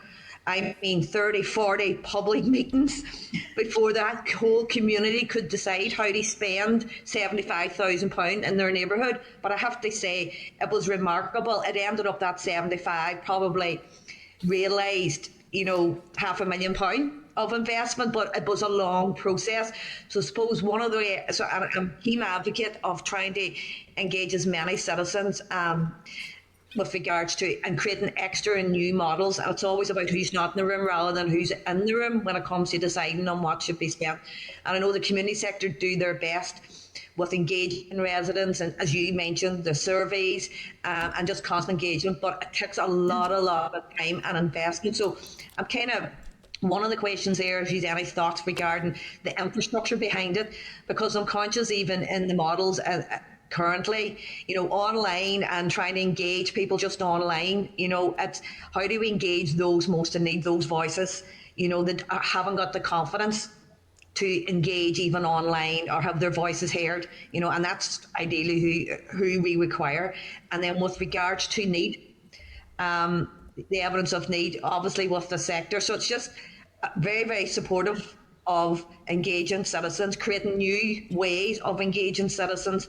But I'm just conscious of operationally how it can work. What's the infrastructure we would need to ensure that it works? Because I know it takes a lot of work and energy, and who within the structures or council or community have the resources to do that to the scale that it needs to happen. So that's kind of a key area. I wonder if there's any thoughts on that regarding what infrastructure and support's needed to enable this to be successful if rolled out. Yeah, I mean, absolutely. I think what you're saying there in terms of reaching those voices that don't often get involved or don't often have a say, the crucial thing is that we actually involve those people from the outset in how we design these processes. The key thing about PB as well is that, while there are a number of key stages and steps, you do tailor it to the local context and to the key purpose. So if you're trying to particularly reach, for example, and Gemma talked about the issue of the PB process, which will be addressing homelessness and people at risk of homelessness. So there are arguably some of the most marginalised and excluded people within our communities. And in the design of that process, the people with lived experience are involved in the design and the steering group team and have developed the process at each step. They're taking part in a creative design process too to develop those ideas, and then there will be a vote. So they will be the people who decide where that resource is actually allocated. So, I mean, I think that's one specific example where you're actually really trying to reach a particularly marginalised group of people who often their voices are completely hidden, and actually then hoping to make that shift and changes to actually how services are delivered with and for people with that type of lived experience. But I do agree it does take time and investment into these processes, but the outcomes that are produced are so much deeper, and the quality of those outcomes really does depend on the efforts that are taken for the partnership working and the collaboration and the discussion and bringing people together to do that. And we do recognise there is a need for support to do that in terms of ensuring communities are at the forefront of how PB does develop here. I think that is really crucially important, and learning from Scotland, where they've put opportunities in place to draw in additional resources that you talked about, where you get the match funding and that actually perhaps enhances other resources and draws those together in a much more impactful way. And also evaluating these processes is really critical too. We need to continuously learn from the processes. And that's where we are at a sort of a stumbling block, in that we've had these smaller and participatory grant making processes. The scale has been relatively modest to date, but we really want to see that demonstration project. And that's where we'd really like to see the Department for Communities leading on that large scale demonstration project, where we can actually test these things for our local context. It has been done elsewhere, and I know it will work here, but we need to take that next step, have that demonstration project and evaluate and learn from that process and see how we can start to disseminate it more widely. The thing is, we do have the resources there. These resources will still be allocated. It's not that there's a lack of money in many ways. There's lots of different grants and funds, and there's resources there that are going into communities. But this is a way of actually connecting citizens to where that resource goes. And perhaps, if we tested it, we could really see if that actually makes a much better impact. And really that kind of collaborative advantage, that added advantage of allocating it through a much more participative process that is inclusive and really tries to reduce those barriers to engagement. Gemma, is there a way with regards to PB, the existing structures within the community sector, they are the voices of the community in some respect. You may have mentioned the word gatekeeper, but they're engaging on a continuous basis. Their voluntary board or residents in that area. They're constantly consulting, engaging, reporting to the community and the citizens of what they're doing, having public meetings and stuff like that. Is PB being embedded into, and how can that support the sector to obviously do better? Because that's what essentially is. How do you support the sector, even our public sector and our statutory agencies? Online consultations and strategy documents and expecting people to read reports and engage isn't great either. It's constantly about looking at all new ways of engagement, and this is one aspect of it. So just what's kind of the support being made available, if any, to the existing structure that we have, and how do you build upon that and really embed PB in to our existing community sector, voluntary sector, and lobbying groups, environmentalist groups? How is PB going to be embedded across the sector to enable them to do it more effectively? So I suppose, Ciara, it's about organisations, working in the community that, as you said, they're like stakeholder groups, but it's about providing opportunities for people to participate in. I'm not sure if you can hear me because I'm froze. Am I froze? No, we can hear you okay. It's about providing the opportunities for people to participate. Oh, I'm froze again, am I? Keep going. Keep going. You're okay. Keep going, Gemma, you're all right. Okay, so PB provides the opportunity for people to participate in decision making. So whether that's being part of the steering groups, being part of the boards, and I know there's a number of people already doing that, but when it comes to the allocation of resources and deciding what to spend the funds on, when a new fund is coming to a community or thematic area, that you're engaging with people in the community around the ideas that they have of what the issues are, exploring the issues, exploring the challenges, and then asking the community for their involvement. So it's at a wider scale than a small number of people. It's out to that, whether it's a placed community, where you've a number of thousand people, you're asking the whole community to give you ideas to feed in to tell you what the issues are, and those project ideas then get out to the whole community for vote. Sorry, am I breaking up? No, you're That's okay, okay. Gemma. Like I'm phrasing them myself. So PB Works has. Oh, now you've broken up. Tempted fate, Gemma. Through PB approaches so that they can move from consultation to participation. So the resources are there. Communities are learning from each other already. They're seeing this done in other communities with 25 PB processes already run across Northern Ireland, only over the last 5 years. But they're coming together to learn. So that this is happening. This is a movement on the ground, but it's localised. So now we're looking at how that can be mainstreamed and how that could be with public spend and public funds that are starting at the point of engaging the community on how to deal with the issue and come up with the ideas, and then the whole community decides collectively on what those ideas are, and that's ownership, and that's transparency, and that's excitement and momentum for the communities to be involved in that as well. Nolene? I suppose what I'm saying is it's building upon. It's not saying this hasn't happened. In the north, we're a model of good practice in some respect when you see in comparison to the rest of GB. This and other countries. So it's there, it's strong, and it's building upon and strengthening it to constantly improve how we engage far more citizens, and as you say, and participating in. So it's about how we strengthen that and the new models, and I suppose it is by the more we do, the more we can create successful new ways of engaging across the sector, different citizens where they're at. And I suppose it's the more we do, the more we can learn from how better we can do it, I suppose. And I suppose it's barring between, the evidence and targeting social need and across all them veins that you need to take into consideration as well. But no, I welcome it and look forward to whatever support is required. But most definitely, it's something we all constantly must develop and continue to develop and get better at. So, no, thank you. Thank you, Ciara. If I could bring in Kelly, please. Thank you very much, Louise, Gemma and Nolene.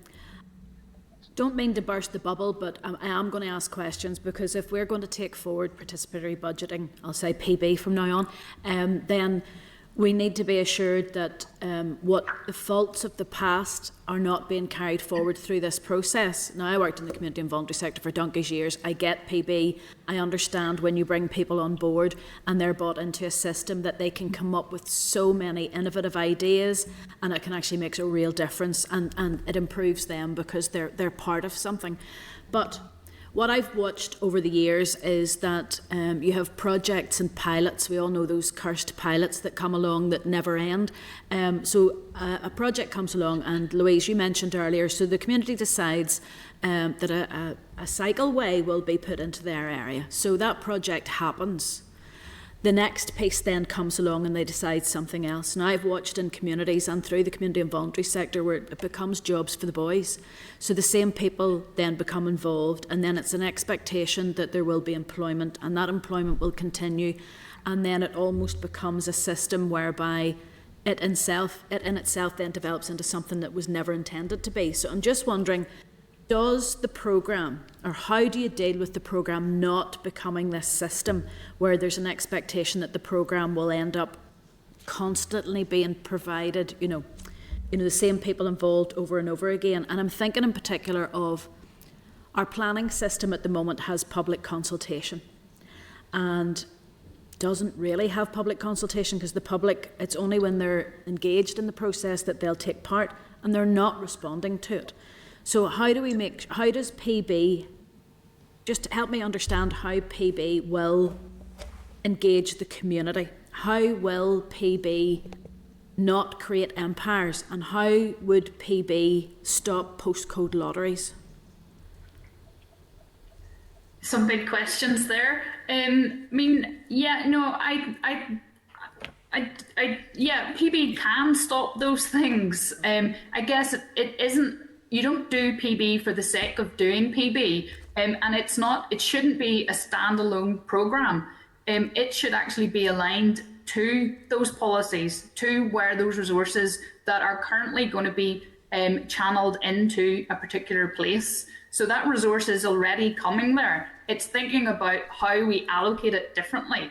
And that is by actually giving citizens that real say. And the crucial thing is that while obviously PB engages communities, it is much more than engagement and consultation. It is that empowerment aspect, because there's the direct decision making. And I think that's the key thing that has been really different from other processes that we have had here. And they haven't all been PB, because at the end of the day, it isn't citizens who have made some of those direct decision makings. So something like planning, obviously, you know, that isn't maybe perhaps something that lends itself specifically when you talk about the application process, like for development management to PB. And my background is in planning. But when you think about something like a forward planning, so currently there's a development of 11 new local development plans, which will really shape the future of those areas as we move forward. And there's a real opportunity in that process to start to have conversations with people about how they'd like to see their areas developed.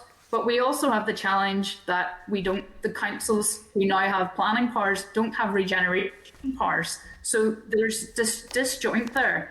So for example, in places like Dundee, linked to the specific example of planning, they have been able to say, and people have been able to allocate how that infrastructure or city investment, which would normally, you know, be channeled through a regeneration program or funds, where that resource goes to.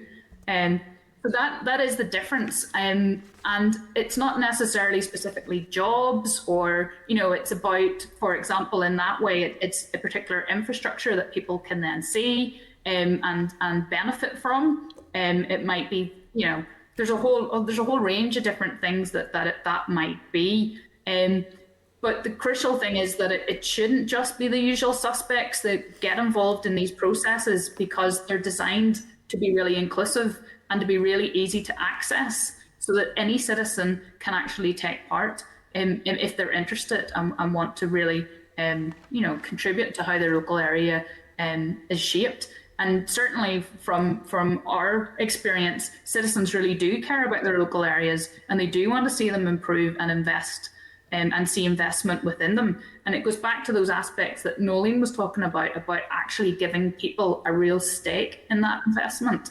So for me, PB can get beyond those usual suspects, particularly when it's designed to reach and target more marginalised groupings. Okay, thank you. It's an important one that you actually brought up there, the community planning process that has happened through our councils.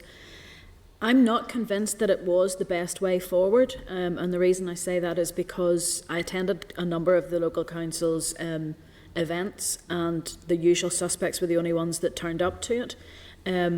There's a bit of a disjoint in some of those, so I'm just sort of wondering, if we bring forward PB, there's an issue where we have very different local governments here compared to what the Assembly and the departments do. In Scotland, a local government has so much more within its remit, more like the Assembly, to be honest.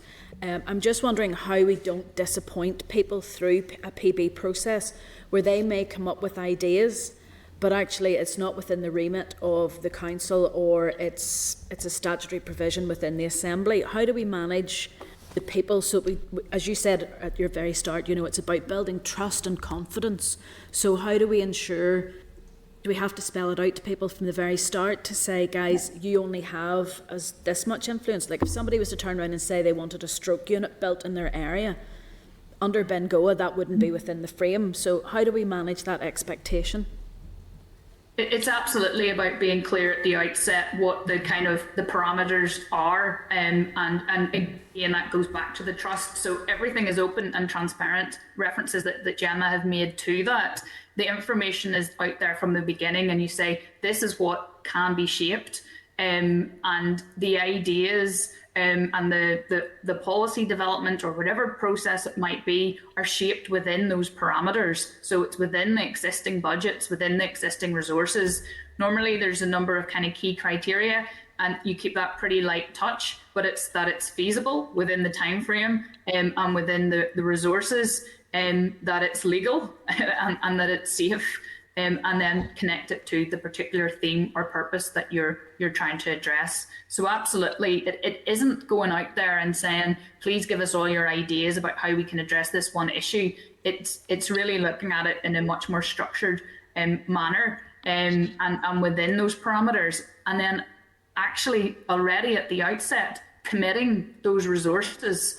So it isn't like let's hear your ideas and then we'll decide if those are okay for you to vote on. It's actually at the outset trusting in communities to say that this is a resource, and as long as it's safe and legal and feasible, that is how the money will be allocated. So that's the crucial difference. It's trusting citizens and then and trusting in the process as well. It's one of those things where we have talked many times about co-production and co-design, and this actually brings this forward. I think we're very fortunate that we do have, we have a draft programme for government that's outcomes-based. Hopefully someday we'll actually have a programme for government, but that outcomes-based approach ties very well in with PB, because the outcome, how in our community can we achieve an outcome on housing? And it gives people the wherewithal then. It's an exciting prospect, but my last question is, have you spoken to the Minister for Finance on this yet? And what was his approach to that, or the department's approach on that? We haven't spoken specifically to the Minister, but we have been in touch with the department, with officials within the department. And the Strategic Insight Lab, back at the beginning of these discussions, was jointly sponsored by the Department of Finance. And at that time, back in 2019, we had met with Sue Gray and had some really positive conversations. Sue, as you'll be aware, and everybody will be aware because she's been in the news so much lately, has obviously left the Department of Finance. And I guess our discussions and our focus has been with the Department for Communities, particularly because a lot of the PB processes have been linked to community planning. And I know you referenced some reservations about the community planning processes, but I think PB has been a real vehicle to kind of animate community planning. So if we take the example in Armagh, Banbridge and Craigavon, you had like over 16 community planning partners coming together to pull financial resources, but also the community and voluntary sector in terms of their reach and connections, and other really important resources to move the PB process forward there. And that was then resulted in local people actually bringing forward ideas to address health and well-being right across the ABC Council Authority. And initially that was planned to be just within one area, one DEA, but because of COVID, they were actually able to move online and have a digital process. So it actually was able to reach more people. So, there are some benefits also to having that digital engagement. But I think the community planning partners, there was quite an extensive evaluation of that process. And the community planning partners were really bought into the fact that by working together, they were able to deliver on their outcomes. And I think as we do move towards a programme for government and perhaps the next one which follows, having that focus on outcomes, and again, that is something that PB has been very much aligned in Scotland to their outcomes and is seen as a kind of vehicle and delivery for that. Yeah, no, that's Nolene, come in too.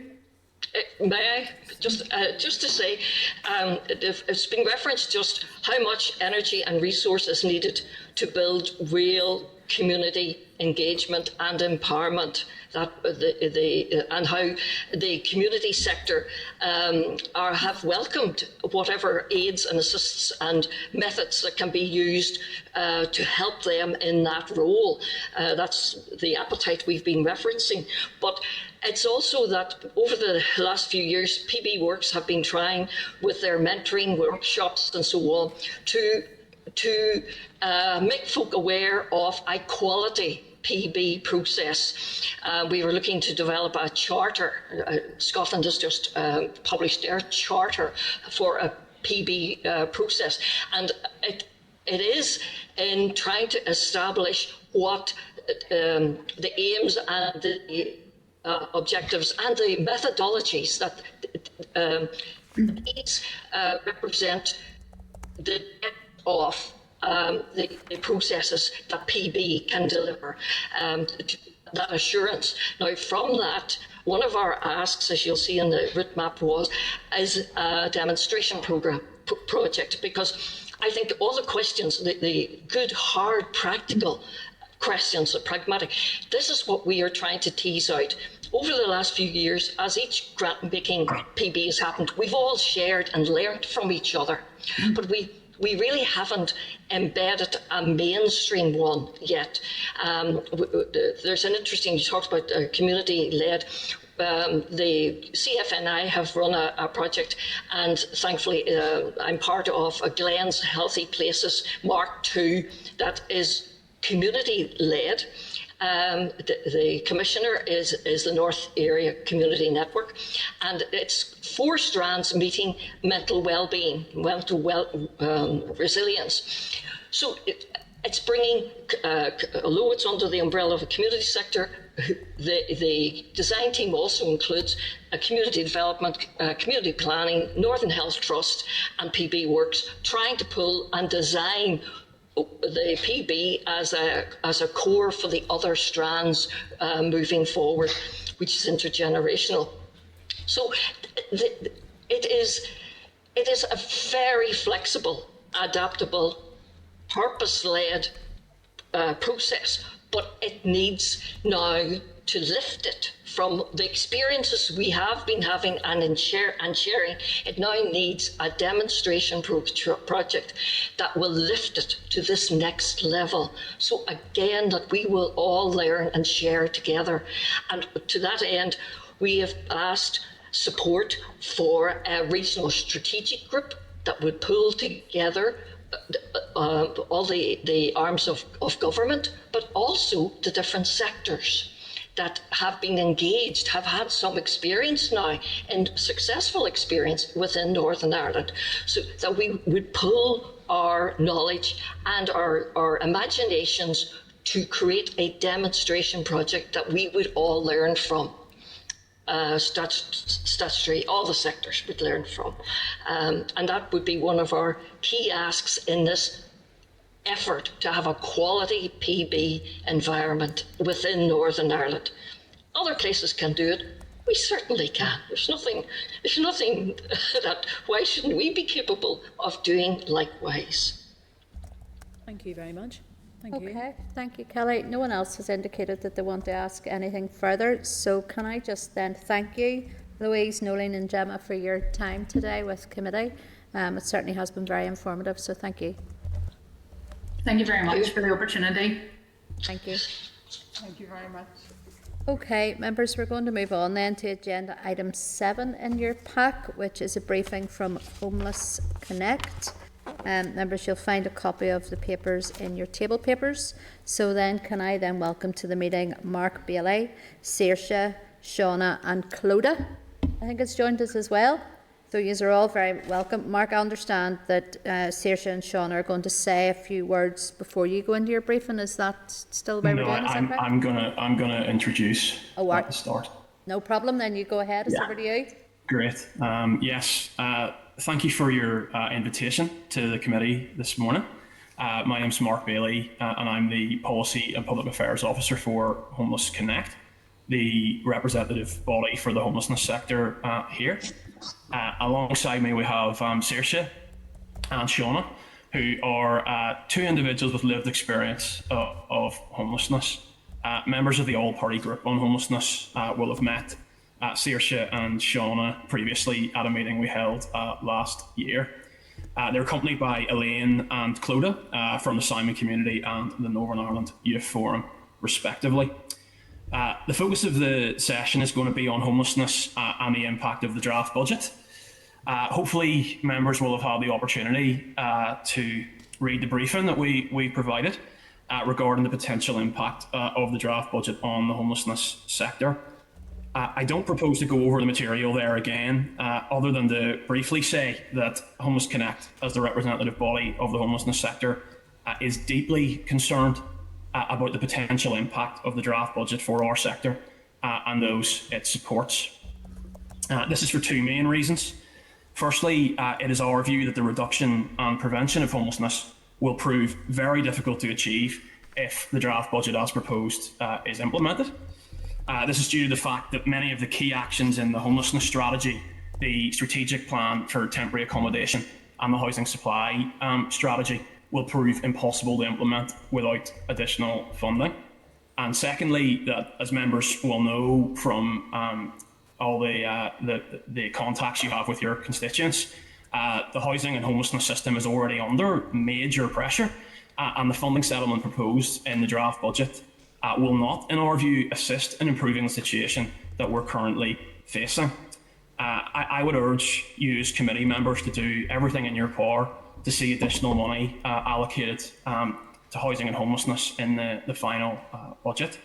Our briefing paper provides a more detailed explanation of all of those points, and I'll be happy to answer questions later in the session on this. As I've said, I have with me today Saoirse and Shauna, two individuals with lived experience of homelessness.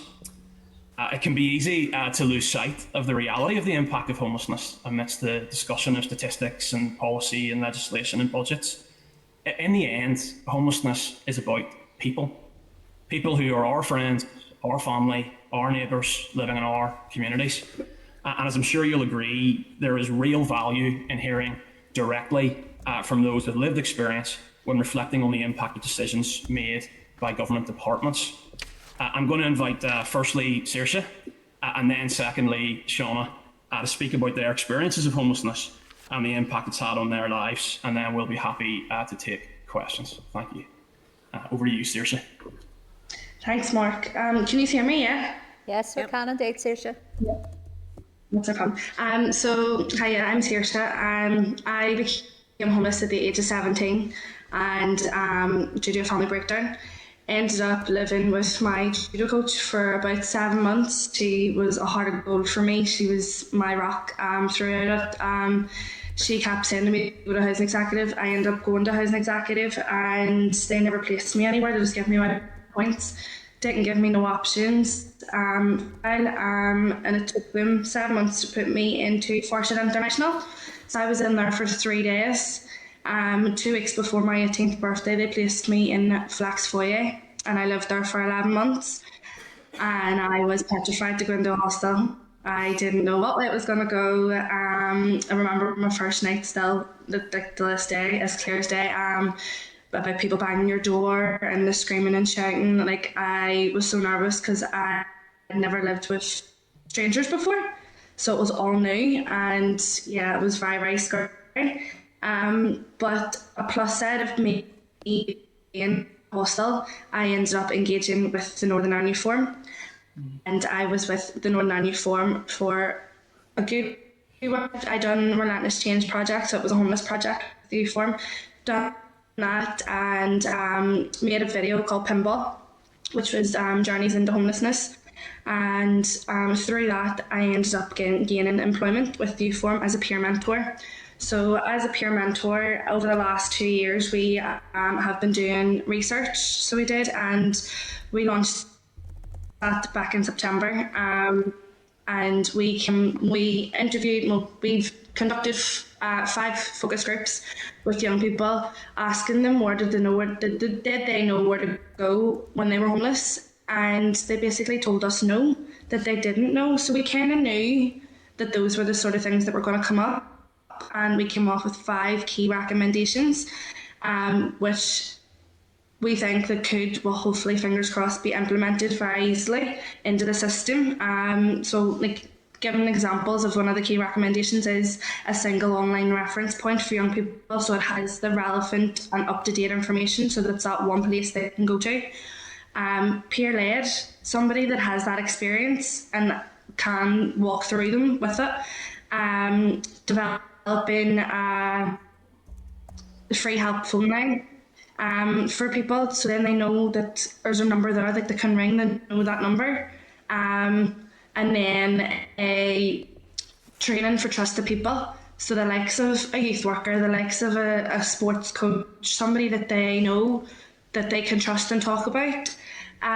So obviously within the peer mentors, I've had so many different opportunities, and it has been absolutely amazing, from getting to go to Manchester to go and talking to so many different people that I never thought I would have got to.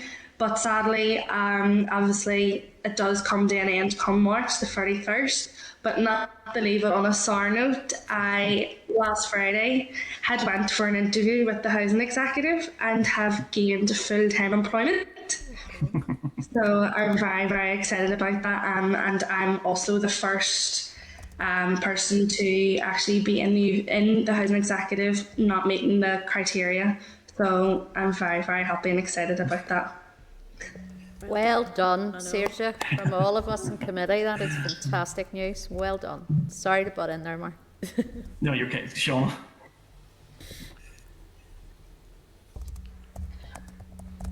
If Shauna can hear us there.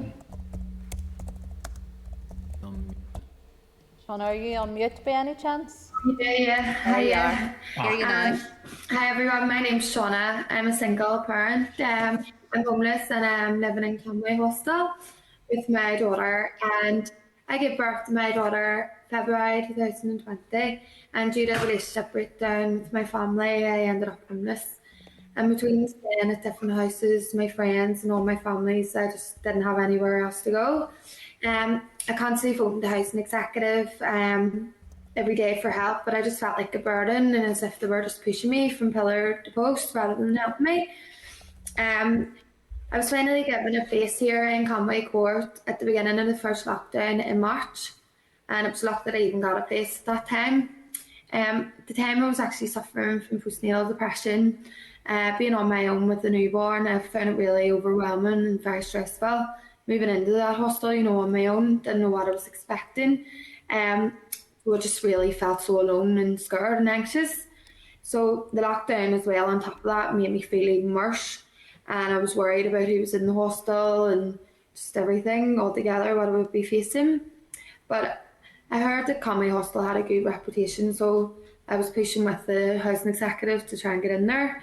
The flat I was given was really lovely, clean and homely, which took a wee bit of the anxiousness away. And the staff were really, really supportive and friendly. I don't know what I would have actually done without them. They visit me every day, and they give me food hampers and cleaning packs, and made sure I knew that they were always there hands-on for anything. I've been living here for about a year and a half. I know that housing offers move slow in the pandemic, but I never imagined I would be celebrating my daughter's first birthday, let alone her second here in the hostel. So, but without the hostel staff, I wouldn't have even realised how to get housing points and what I was entitled to. So my support worker really, really helped me, and now my housing points are really high, but I'm still waiting, fortunately, to be rehoused. My mental health's also still an issue, but I've been going to counselling and working with Sure Start. All my daughter's first memories have been here in the hostel in her wee short life. This is all she's actually ever known. There have been times when I've actually felt like a failure, but with the staff in the hostel and counselling, I've managed to pick myself up again. So I've started courses for beauty and makeup through Princess Trust, and I've been doing cookery classes as well with Sure Start. And here in Conway Hostel, they have been doing one-to-one sessions with me and my daughter, and she's been playing with other children, and it's really helped her. It's really benefited her. She's come on so much. And during the summer, we've had loads of trips away and barbecues and coffee mornings, which has actually really helped my mental health and got me out of the flat as well during the pandemic. So in the future, I would really like to see women like myself spend less time in hostel accommodation, or even being a lot more houses that won't need hostels eventually anymore. I've looked into private renting, but it's far too expensive for me, and I would always have a fear in the back of my head, of the landlord needing staying on and me being homeless again. So I'm just hoping this year, hopefully, I get my house eventually. But thank you everyone for listening to me today. Thank you. Thank you, Shauna. Thank you. Mark, are you going to speak again, or did we? Yeah, I mean, just to very briefly say, obviously for Shauna's experience, that's nearly 2 years in hostel accommodation, which is meant to be temporary. And I suppose the point that we want to make to you is to say there are lots of people in the same position. And if this draft budget is put through, we're going to see more individuals in this position going forward, because the money is not there to really effectively prevent homelessness and to ensure there's more social housing available going forward. And that's why one of the reasons that we're here today is to tell you this is a deeply serious. We're very concerned about what this draft budget looks like for the housing and homelessness sector. And I'll stop there. Okay, Mark, thank you, Saoirse and Shauna. And again, Saoirse, well done in securing that employment. That is just fantastic news. And Shauna, I think I said it to you in our APG that day that you are a great wee mummy. And, should be so very proud of yourself after everything you've been through. You just are. You just keep up the good work, and well done. And I'm so glad that you've come here today with Mark as part of this briefing, because I think, Mark, you had said it's sometimes easy to lose sight, and it is very easy as legislators to look at facts and figures, to look at the financial implications and all of these issues, which are important issues, but sometimes we forget to look at those faces and those real life experiences and just what it means to people. And you'll also be aware that every member, or every party was represented yesterday on a hustings to do with housing. And we were asked the questions around homelessness, about prevention, about how, as parties, our commitment around that. And we all gave our commitment yesterday at that hustings that we would do everything within our power to help when it comes to homelessness and also the prevention of homelessness. So it is really, really disappointing when we know that bid was not met. And one of the issues I want to draw upon with you, Mark, is just in real terms, what does that look like in real terms? What are the actual real effects that is going to have on very many people out there, people like Saoirse, people like Shauna, and many others. And then also wanted to ask you about, because I think it was yourself there, Shauna, you had brought it up, about the throughput into social housing and the length of time people have to remain in hostels, which are not ideal for people that are trying to build their life and build a life, especially the likes of Shauna for her wee daughter. So just touch on some of those issues, Mark, and if Shauna or Saoirse want to come in, they're more than welcome to as well. But just tell us, what is the real life impact of this? Yeah, I mean, the real life impact could be very significant for many people. I think what we want to point out is that the impact of a tight budgetary settlement for the housing executive goes far beyond the housing executive and cascades down to the rest of the sector. So we're going to see real difficulties arising from this proposed settlement for the housing executive, particularly around the prevention agenda, because the housing executive has developed, positive and progressive strategies and plans that we support the direction of travel of, but the funding isn't there to implement a number of the key measures in there that would assist in preventing homelessness. And I think one of the big difficulties is, so obviously you're aware of Gráinne Long, the chief executive of the housing executive's comments with regard to temporary accommodation and the loss of potentially 900 units of temporary accommodation. Now, it's important to say that what we understand that to mean is not that the housing executive wouldn't have to provide those units, because they're legally required to provide those units. But what would happen is that they would have to take money from other parts of their budget to fund the provision of temporary accommodation. And that means that funding for other activities, particularly prevention activities, will be lost to the system.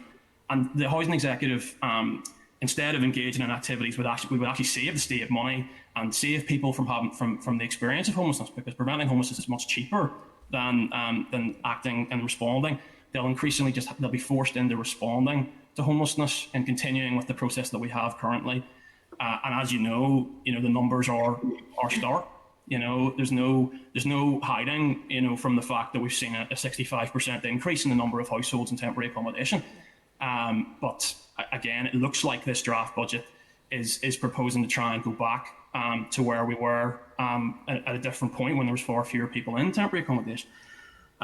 So, in terms of real world impacts, we're very afraid at this point, partly because of the rising cost of living, particularly around higher energy costs, higher rents.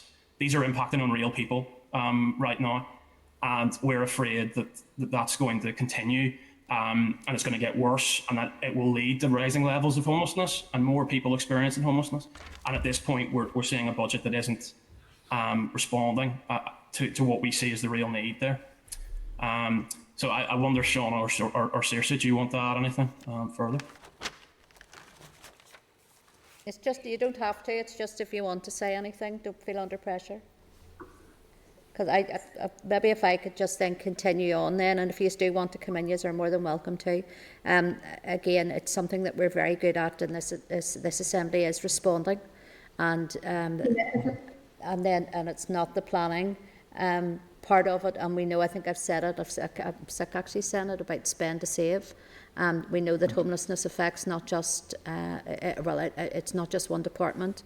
We know this affects, ripples out, whether that's education and most definitely health as well, have major knock-on effects when it comes to other departments. So that short-sightedness is really, really disappointing, and especially if money is going to be taken out from preventative programmes, because that is something that we need to be working towards more than anything, is prevention, because that in the long run, as we all know, will save so much more money longer down the road. So it's extremely disappointing, and I know that there was certainly that support in yesterday on our hustings, that every party in this assembly wants to bring about change in this, because we don't want another Shauna or another Saoirse to suffer because there weren't measures in place at the very beginning to help them achieve their goals in life as well. So it's certainly something we'll be keeping a watch on. You do know that, Mark, we do have the housing executive, and we'll have Grania in front of us, and that is really shocking that come the end of March, I'm nearly certain it was 900 places she had mentioned will be lost within the homelessness because of because we let the COVID funding stops then. So we're going to be in an even worse situation with the COVID funding stopped, and then this not being given within the budget. It really is very tough times ahead, but we need to turn that around, and we as a committee need to take action on that as well. So thank you. Members, can you please indicate if you want to ask any questions? I know Kelly has had her hand up. Was it, Saoirse, was it yourself that you wanted to come back and say something? Yeah, sorry, my internet just kicked me off there. It was mainly just basically about, obviously you're saying about preventing homelessness. That, for us at the moment, our medical research is a peer approach to it.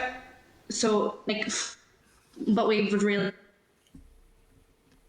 5 key recommendations to be implemented into the system, because they're not hard key asks. They are literally wee simple things that help young people, or even anybody, to find out where to go to when they do become homeless.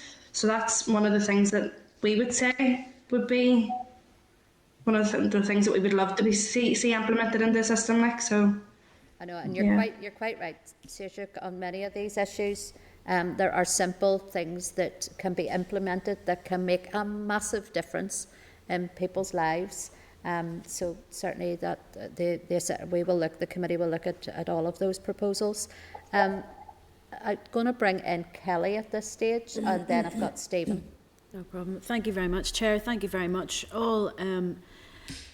Mark, you might be able to answer this a bit better than I can think about the question even, but I'm just wondering, of the people who are in temporary accommodation through COVID, do we know at this stage how many are still yet to be allocated homes? How many of them are still in temporary? I know the last time I think I had figures, the numbers had fallen, but there was still, I think it was over 1,000 were still to be allocated.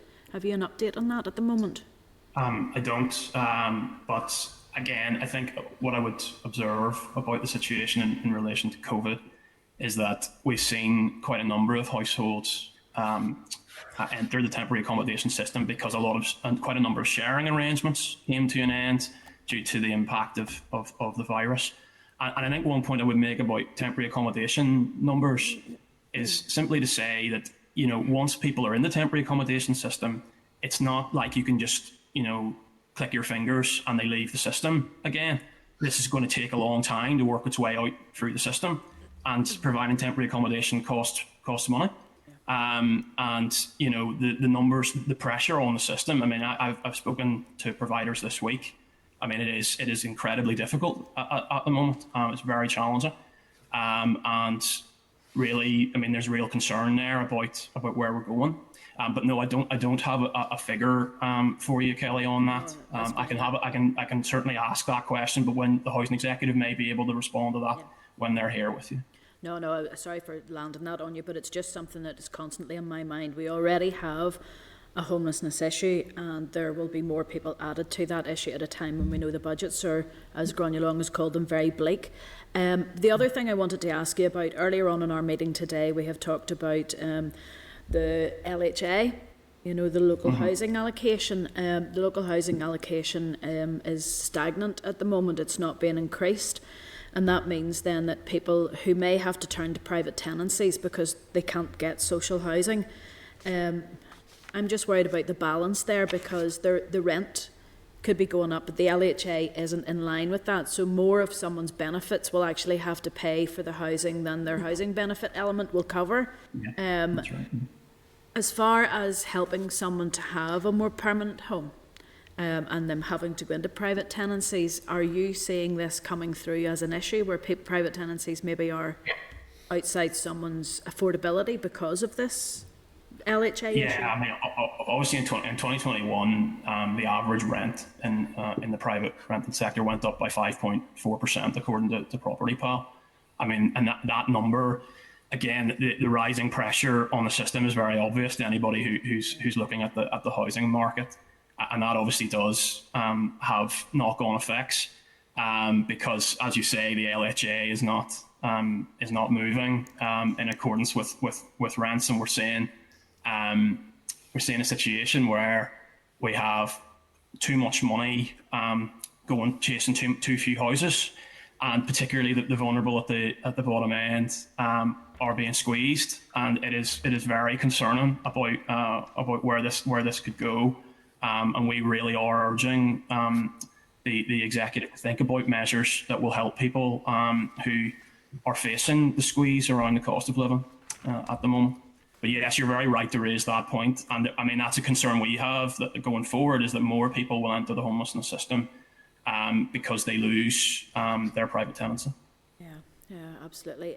I know that you've said it very clearly in your budget, about while we all appreciate that health is very important, the fact is that if someone doesn't have, appropriate accommodation, their health is actually the part of them that suffers, and then that means that they put pressure within the health system, which is just a vicious circle. No, thank you all for your presentations today. Saoirse and Shauna, heard you before, and as always, it's extremely powerful. Congratulations on the new job, and to Shauna, I hope your wee one's keeping well. I'm sure they're keeping you on your toes. But to all of you today, thank you very much. Mark, as the chair has said, we were at that hustings event yesterday. I think there is cross-party concerns about this, and a commitment that we no longer want to see homelessness be such an issue in Northern Ireland. During COVID, it showed how well the cross-departmental working and agencies could come together to create a solution. Not a permanent solution, mind you, but I think if we were able to do that for the permanent solution, it would be a game changer. But thank you. Thank you, Kelly. Can I bring in Stephen, please? Go ahead, Stephen. Thanks. Thank you, Chair. Thanks, Mark. Saoirse and Shauna, for your presentation, and commend your organisation too for the work that you do, supporting the homeless and those in need and vulnerable households and so on. Just to touch briefly, Mark, upon, I suppose, the impact of the pandemic. You've touched upon it there in your briefing paper, and the number of figures from January 19, where it was around 2,000 households in temporary, and then August 21 was with 3,400 in temporary. Obviously a 65% increase, which is rather stark and worrying. Have you any more up-to-date figures beyond the August 21 figure, just on that? The next scheduled point at which statistics will be released on that is in March. But what I would say is that when the housing executive are here, they can give you a more up to date figure. What I can say is that it is higher now than it was in August of 21. The situation is continuing to worsen. That's what we're informed.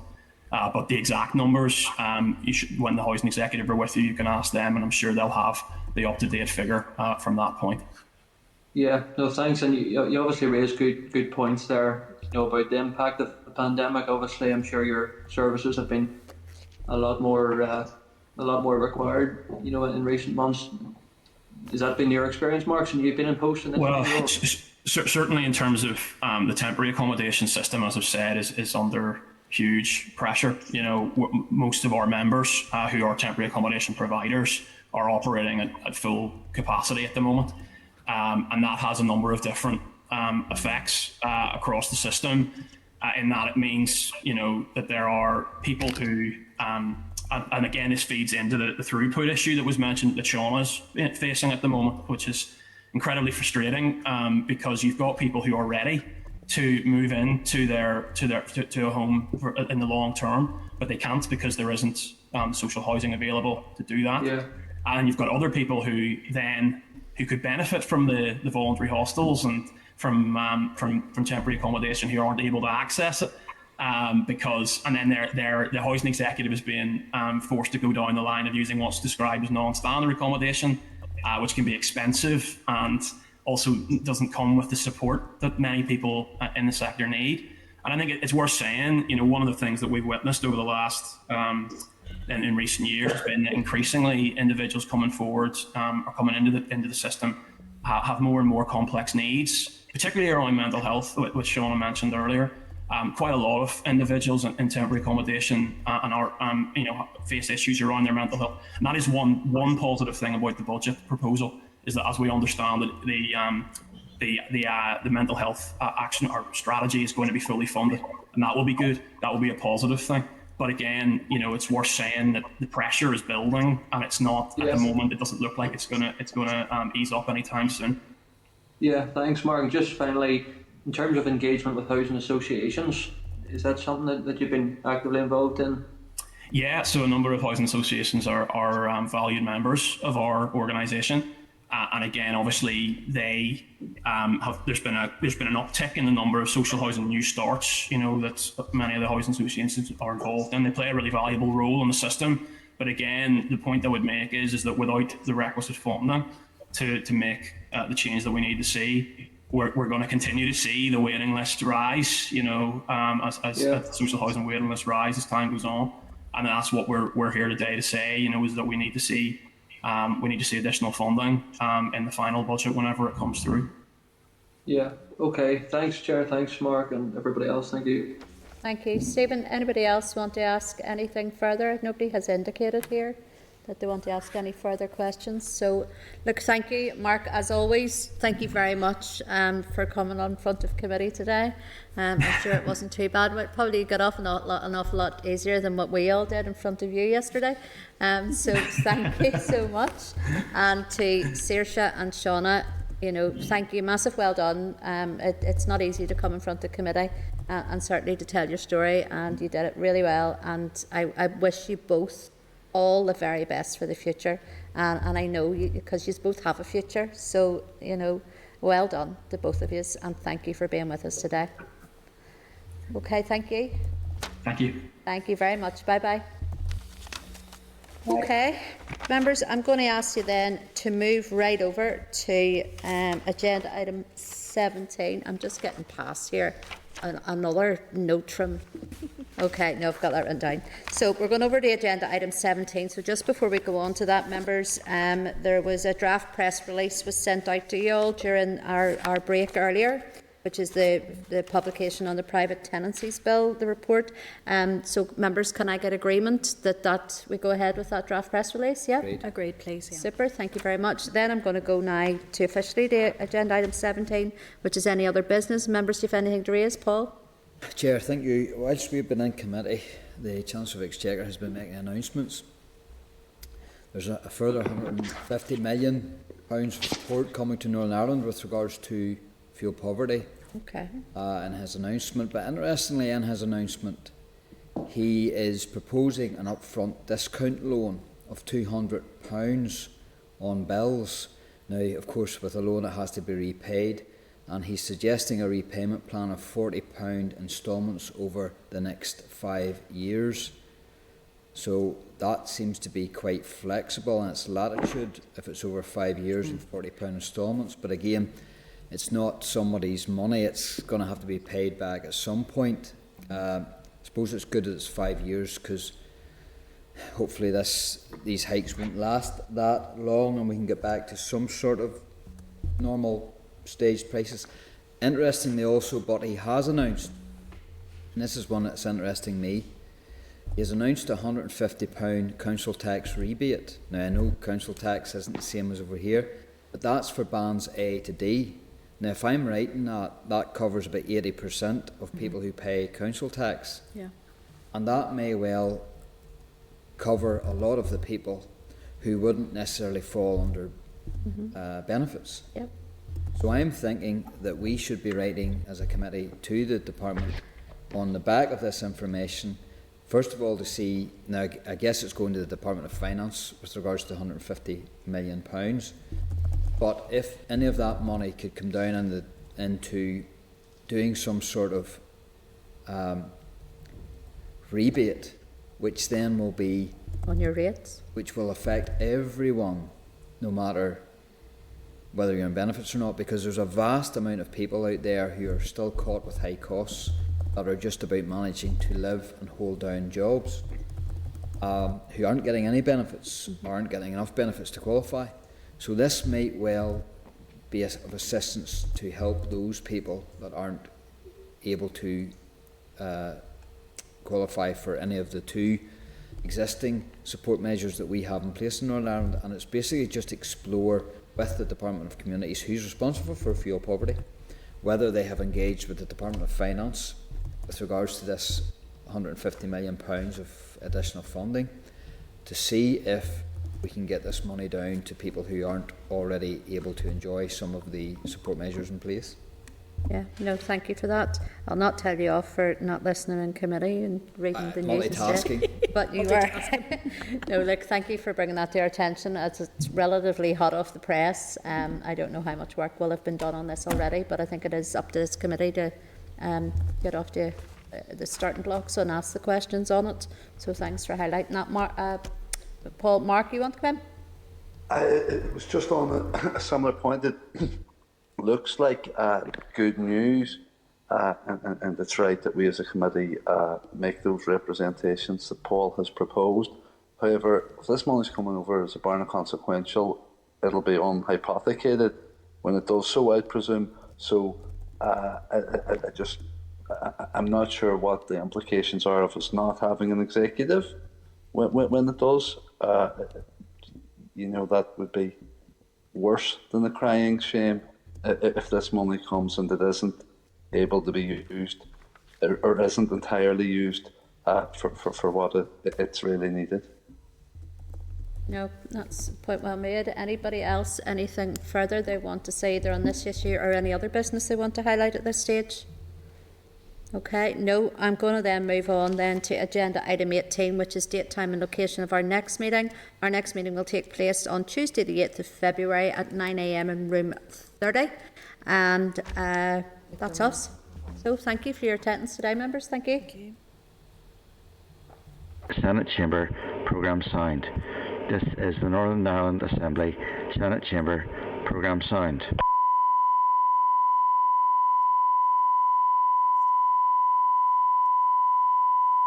This is the Northern Ireland Assembly Senate Chamber programme.